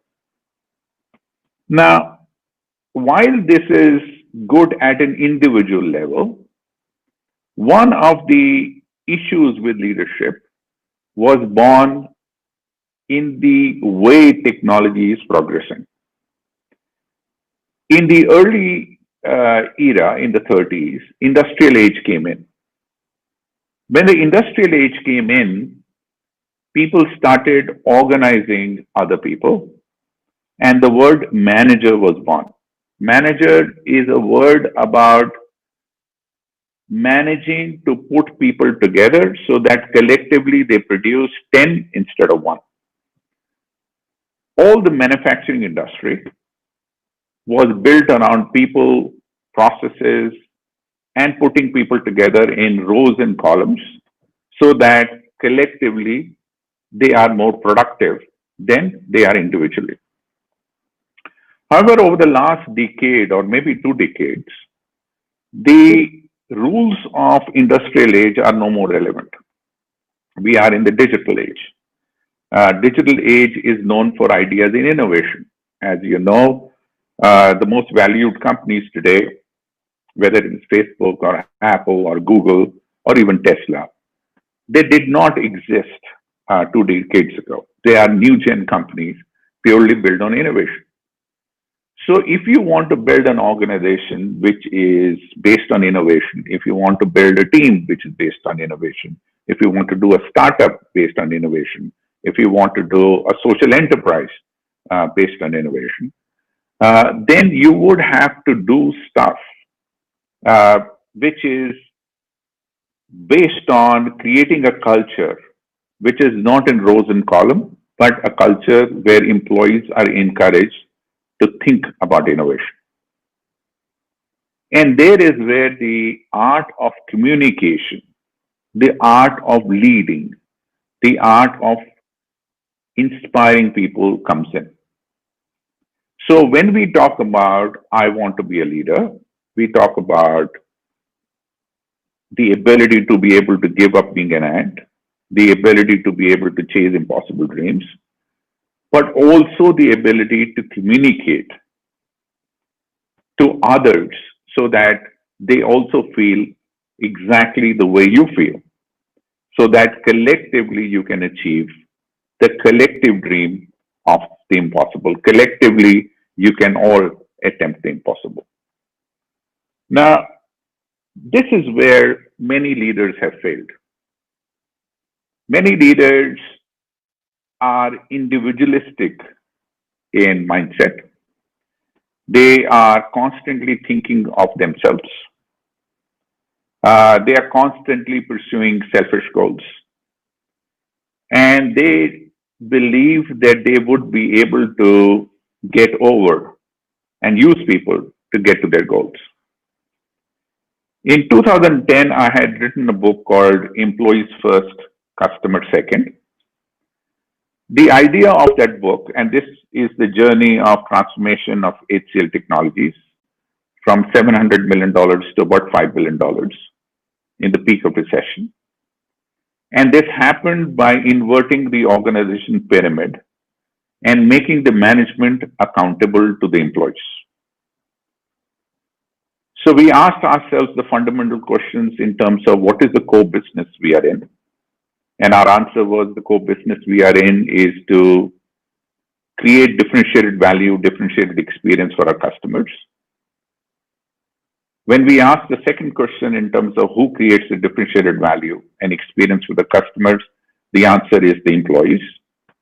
And hence, the third question is if employees are the differentiators or creating these unique experiences for the customer, then what should the role of managers and management be? And the answer to that question was it can be nothing but enthusing, encouraging, enabling the employees. And thus was born the idea called Employees First, Customer Second, which is a bestseller book of Harvard Business Press today. When I quit HCL in 2013 and started Sampark Foundation, we were asked the same question. We have 14, 15 crore children in the Indian government schools. 56 to 60% of them in grade 5 cannot read grade 2 text or solve simple math grade 2 problems. The youth advantage which India has, and a lot of you are young, is fast becoming its biggest challenge unless we fix the education issue. Now, how do you fix, how do you lead, how do you demonstrate leadership? By fixing a problem which is so large in this country, which very few people are interested in solving, but if not solved, it will harm the country in a very big way. So we formed Sampark Foundation, and we said we will demonstrate leadership by inspiring teachers in the interface of the child and the teacher in the classroom, by giving her innovative ideas, innovative tools, training her, giving her technology, and giving her all the capability in a very frugal way so that she can transform, which is change the form of her classroom. We started working in 2013, and by the time we reached 2020, we have transformed the lives of 1 crore children in 90,000 schools across 6 states. Then came Corona. In Corona, most of the private school children have access to technology and are on Zoom calls or WebEx calls and are in touch with the teacher, whereas our 1 crore children, without the capability of technology, are outside school. And therefore, the same challenge, leadership challenge came in as to how do we inspire our teachers to go and do mohalla classrooms, use loudspeakers to teach children, use messaging and WhatsApp to be able to reach video content to the children, and how do we inspire teachers and how do we inspire children so that the learning journey continues despite Corona, and we've been fairly successful at Sampark Foundation to do that.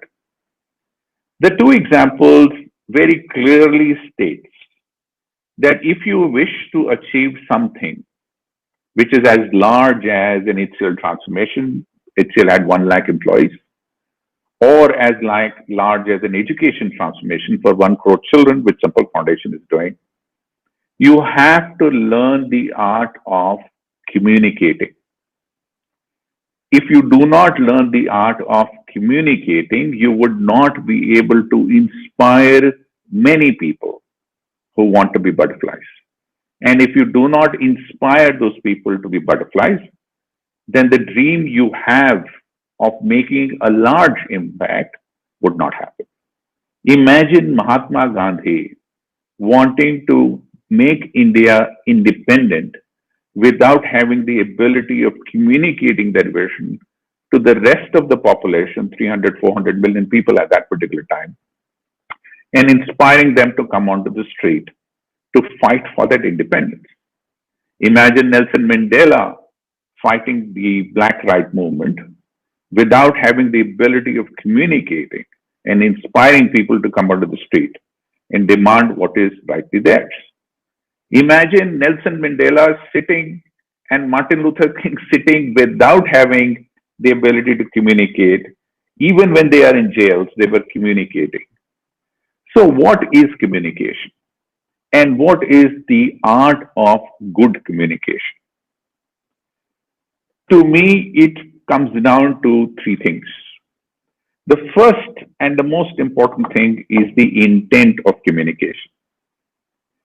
If your intention is not right, then there is no way you would be able to communicate, which creates an impact. You have seen a lot of news channels, especially in our country and also in US. And when the anchor starts speaking, you do not believe the anchor. The anchor is very polished. The anchor is very sophisticated. The anchor uses some great words, but at the same time, you do not believe the anchor predominantly because the anchor does not demonstrate the right intent. There is a very interesting story, which is an African story, which is very interesting. In Africa, they did a study of a tribe, and the tribe had a practice of when a child is, when a baby is in the mother's womb, the mother writes a song for the child. And she sings that song for the child while the child is in the womb. When the child is born, the whole community comes together and sings that song for the child. And then when the child is still few months, few years old, and the mother goes to the field to work, the child starts crying, and the mother feels that the child is crying, even if she is miles away. And all of us know this, that the mother has an intuition to be able to recognize when the child is in distress. And, you know, all of you would have personally experienced it. But that was very easy. However, the response in that tribe is when the mother feels that the child is crying, feels, not knows, she starts singing that song to the child miles away. And the child listens to that song miles away and suddenly quietens down. And they have done this many times to be able to reach this very conclusion. This is the power of intention. That unless your intention is genuine as the mother, people will discover you for what you are. And if your intention is genuine, then you don't even need a megaphone. You don't need a platform. And people will recognize you despite the fact that you have not even said a single word. And in India, Anna Hazare was, in my mind, the latest, mass leader we saw whose intention was right. Whether he had a sophisticated vocabulary or not, but his intention to root out corruption in this country was very genuine. And the reason people aligned with Anna Hazare movement was because of the intention of Anna Hazare rather than his vocabulary or his speech. So therefore, if you wish to be a high performance leader and you wish to communicate well, you have to first be honest, genuine about your intention. The second is that it is very important for you to invert the communication. What do I mean by inverting the communication? There are so many leaders you would see when they communicate, it is all about them. Me, I have done this, I have achieved this, I am the richest, I am the fastest. It is all about me. Leadership is not about you. Leadership is about the people you're leading. So if you are a leader, you have to invert the conversation and keep yourself behind and keep your people ahead of you. So therefore, you're always constantly talking about people. And you genuinely mean it. That is what employees first, customer second was. That is what teachers first in Sapak Foundation is all about. It is about keeping your people ahead of yourself. And if you keep your people ahead of yourself, I would call that an inverted communication. And that is the only reason people will follow you. And the last and the most important thing is that you need to inspire people. Why are you listening to me today? Some of you who are listening to me today will feel inspired. If you feel inspired, then my objective of this conversation is met. I'm not here because, wish to win a lottery or a medal or a thanks or anything. I'm purely here because I was told that there is a group of young people who want to listen to what they can do to be good leaders and learn how to communicate. So I got attracted to the idea that maybe I can inspire some of you, not just to learn the art of communication, but also learn the art of leadership and be leader. India is a country which has set of very, very large number of problems. And the citizens of India are still dealing with issues of economic independence. So a lot of people are working hard to be economically independent. And therefore, we have less time for each other. We have a lot of time for ourselves. And there's nothing wrong with it. From amongst this group, it is important for us to have some breakaway butterflies to come out, for whom social good, for whom others are more important. When I quit HCL in 2013 as Vice Chairman and CEO, many people ask me, Vineet, why are you giving a very lucrative job, a very paying job, a job which has high amount of recognition, private jets and lunches and dinners and expensive restaurants, to flying in Indigo in the middle seat? Why are you doing this?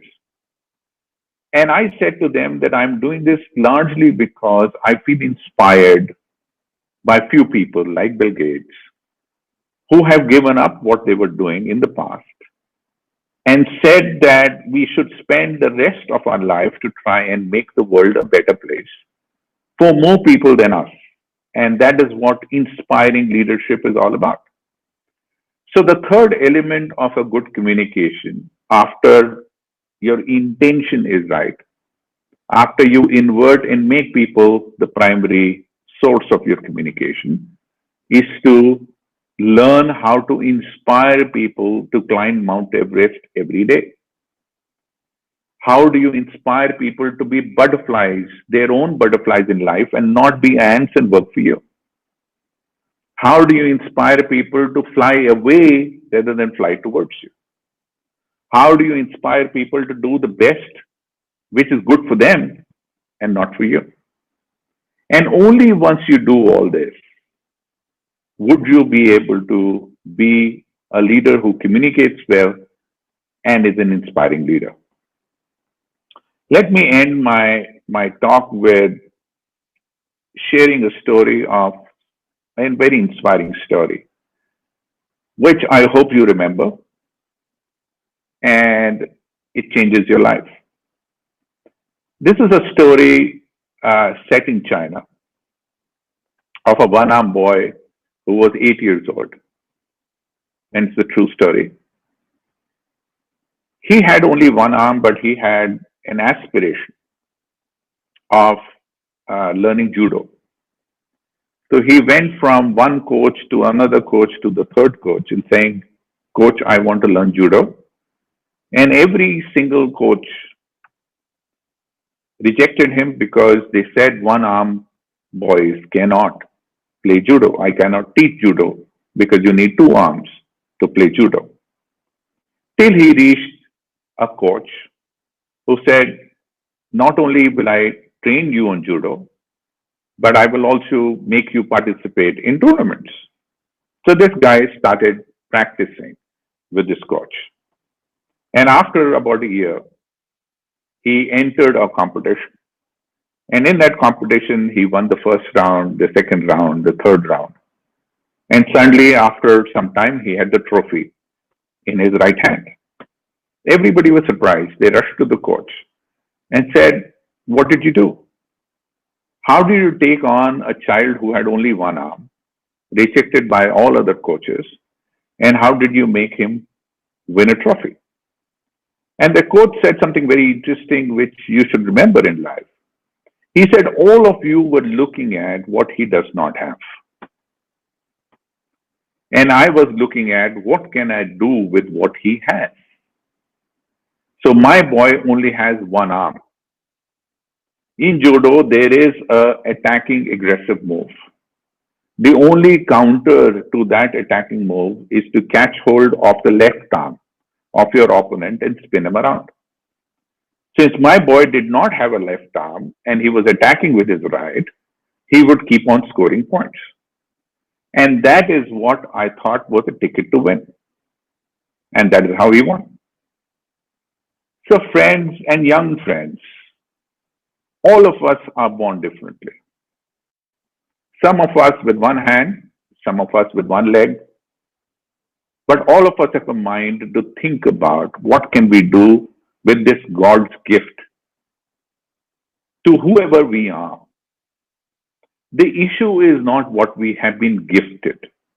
The issue always is about what can we do with what we have.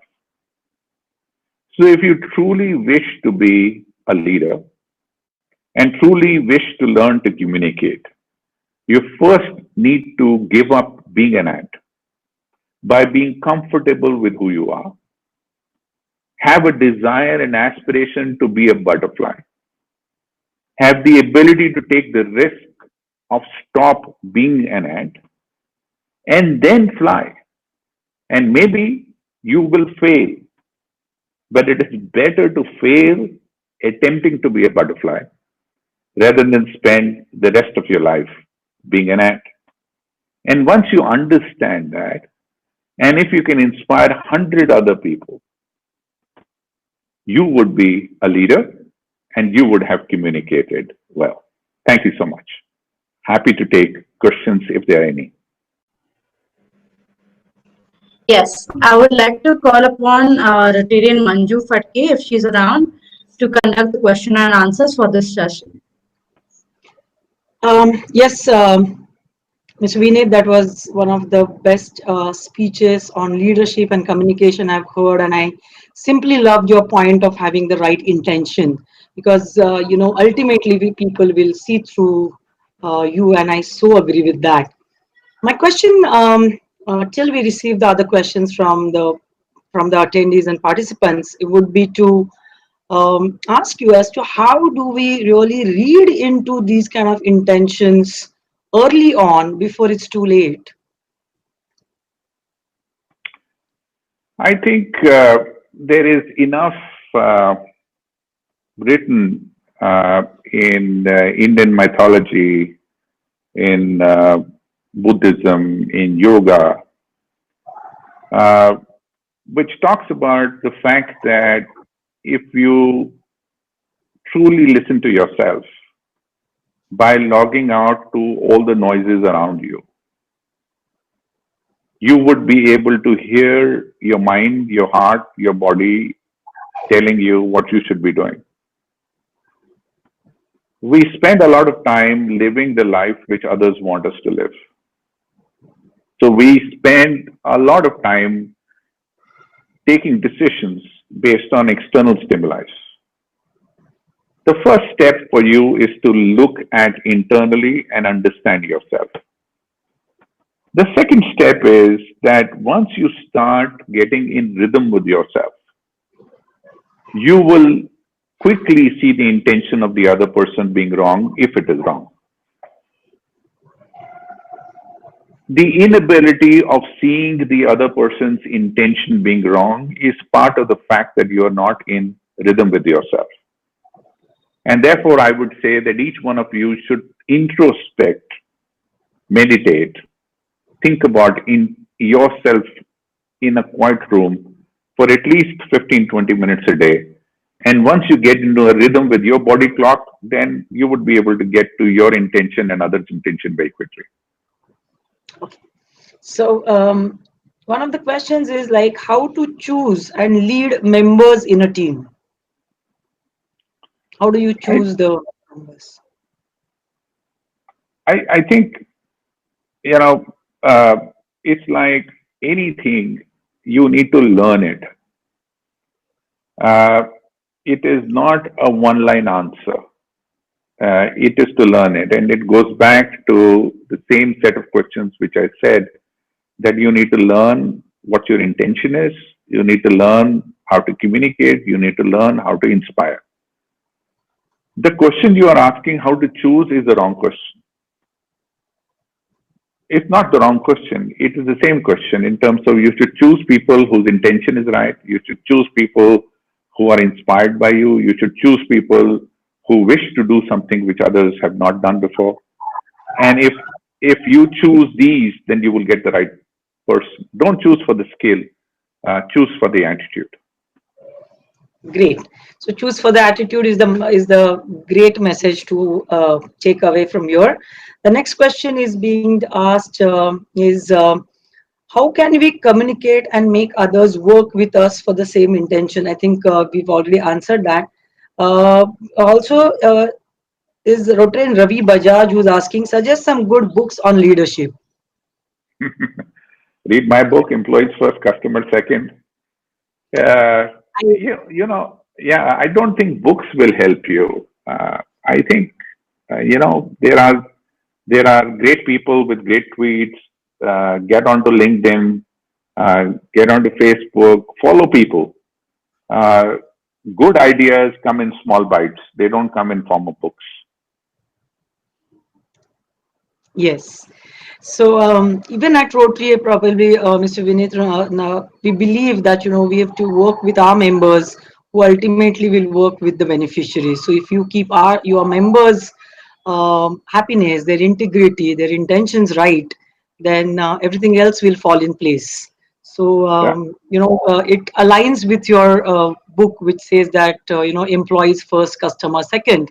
So at Rotary, it is members first, beneficiaries second, because if members are happy, beneficiaries will definitely be happy as a result. Yes. So how to lead during uncertain times like present is the question from Ravindra Ulangwar. I think this is an important question in terms of when there is uncertainty, when there is doubt. Do you press the brake or do you press the accelerator? Uh, I would say a diamond cutter gets very excited when he sees a rough diamond. A diamond cutter never goes into a shop which has polished diamonds. A potter gets very excited when he sees dirty clay. So when there is an adversity, when there is a problem, a leader gets excited because this is an opportunity for you to lead in adversity. When everything is going fine, even a donkey can lead. But only once things are not going fine, you need skills, you need capability, you need the best of the best to lead. And that is the reason why is Dhoni famous. Dhoni is famous because he will get you out of a difficult situation. He's not famous because he will get you out of a easy situation. So therefore, the first thing in leading in such corona times or adverse time is to understand this is a great opportunity for leaders like you to stand up and be counted, and therefore don't let this opportunity go. Don't wait. Just jump into the pool and start swimming. The second is any situation which is adverse, the only way to come out of the situation is through disruptive, innovative idea. So once you look at disruptive, innovative idea, you would be able to get out of the situation. So as long as you are ready for a fight and come up with an idea which is unique and different and an answer to a different question being asked, I think you will win. But these are exciting times for leaders. Okay. So I think Riddhi, our MOC, almost had a question which is similar. There are many ups and downs in the current world. How to not let it affect our work as we have people who look up to us as leaders, and how to lead So probably we just Answered it. answer that. Yes. So there is another question from Mukund Ram, who's asking, do you think taking courses on leadership will be of any help to us? Uh, uh, unless it is so, I've done my MBA and I teach at one of the top universities in the world. I teach innovation in US in an MBA school, which is number one in the world. I would say you learn more from each other rather than you learn from your professor. So if you truly wish to learn about leadership and that is critical for you and you want to be a leader, try and enroll into a longish program, like a 2-year MBA program, if that's what you wish to do. Uh, Other than that, leadership is about being aware, and leadership is about doing the things. Learn by doing. If you learn by doing, you'll be okay. It's not necessarily to. I don't have great respect for short-term courses and courses that promise you a lot. I personally don't believe in them. I believe the more genuine you are, the more uh, centered you are, the more in rhythm you are, the more you will lead. Mahatma Gandhi didn't go to a leadership school. Nelson Mandela, MS Dhoni, Virat Kohli, none of these guys went into leadership school. They are people who are passionate about them. MF Hussain, right? All these guys who have made a difference. Steve Jobs, all these are college dropouts. So I don't think education creates leaders. Introspection, ideation, desire, hunger, wanting to be butterfly, those things are important. So inspire yourself, look at the mirror, inspire yourself. And if you inspire yourself, you're on the trajectory of being a leader.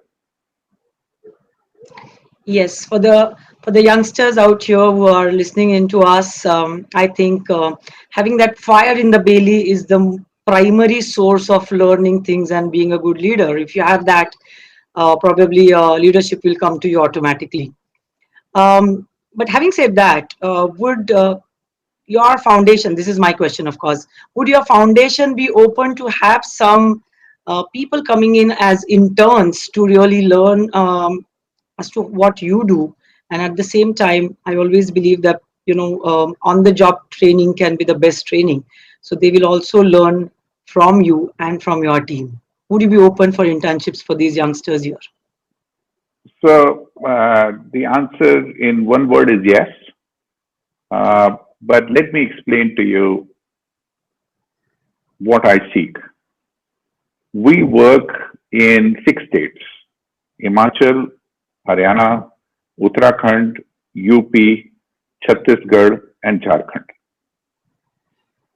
We do not work in cities, we work in villages. We work in, as I told you, 90,000 schools. So if you wish to volunteer, I have a lot of work. But you have to ask yourself, what will you get out of volunteering?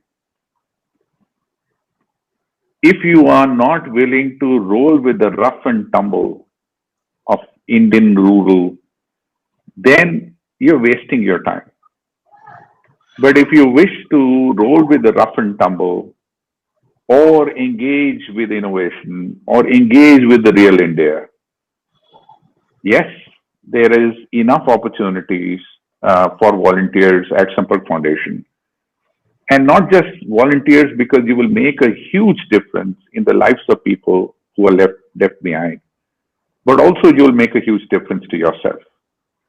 But you must understand, going to people who are grossly disadvantaged is not a convenient thing to do. It is an inconvenient thing to do. So if in any of these states you wish to volunteer, by walking to the remotest parts of these places and making a difference in the lives of children who have almost given up on this country, yes, there are opportunities.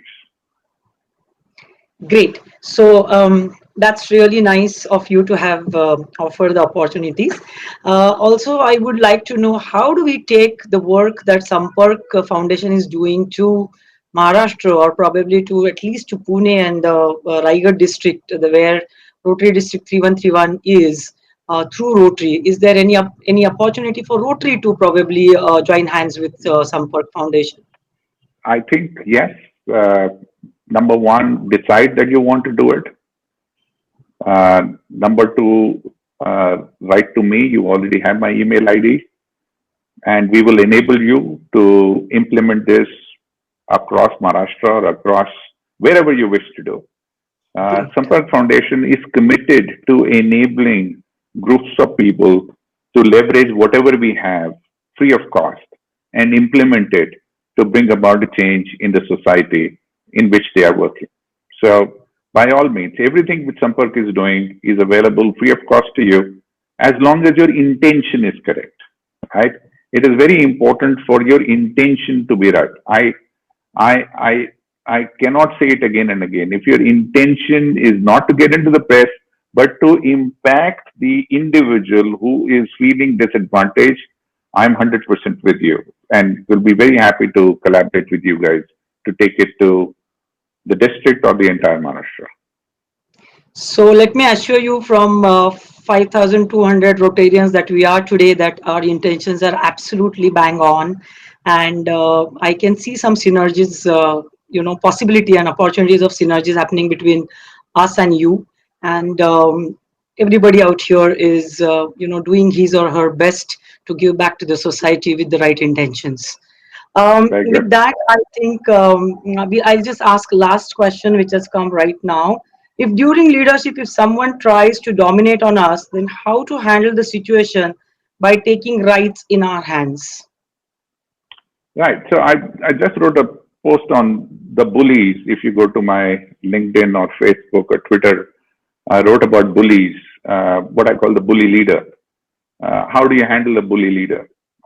You handle the bully leader by first standing on your ground and saying you're not going to back down. Number two, choosing a battle, not what the bully leader wants, but a different battle, which is what Mahatma Gandhi did, which is what everybody did, right? They choose a different battle. So fight the bully leader not on the battle he wants to fight or she wants to fight, but fight them on a different battle. Number three, you must understand in the end you have to throw the punch, and for that you need strength, and you need capability, and you need a skill. And therefore, whenever you get bullied, invest in yourself. Invest in yourself, build your confidence, build a skill, so that when you throw the punch, the bully, you know, lies flat on the ground. Yes. So in a very assertive manner, you need to really face the situation in this. Thank you very much, Mr. Vinit, and it's been a great honor to have you speak to the youngsters of RILA 3131 and many other districts from across the world. Let me tell you, there are youngsters from almost 30 countries watching and listening to you, and I'm sure many of them will get hugely inspired by your words today. So, Thank you handing so it much. over back to the MOC for the day, Riddhi. Over to you, Riddhi. Thank you.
Okay. It's my privilege to propose the vote of thanks on this occasion. I just mentioned our deep sense of appreciation for Mr. Vineet Nair for his explanation of communications for leaders. The ant and butterfly story was truly inspiring, and I am sure that all the Rylarians attending this session will be starting their journey towards being a butterfly. On the eve of Teachers' Day, you have inspired them to come out of the comfort zone for sure. I also extend my thanks to the host clubs RC Pune Katras, RC Pune East, and RC Pune Downtown and Rotaract District 3131 for their enormous cooperation in the organization of this event. Well, I should tell you all that this event cannot happen overnight. The wheels started rolling months ago. We have been fortunate enough to be backed by a motivated and dedicated youth team of District 3131 led by DG Rotarian Rashmi Kulkarni, who know their job and are result oriented. Thank you, team, once again.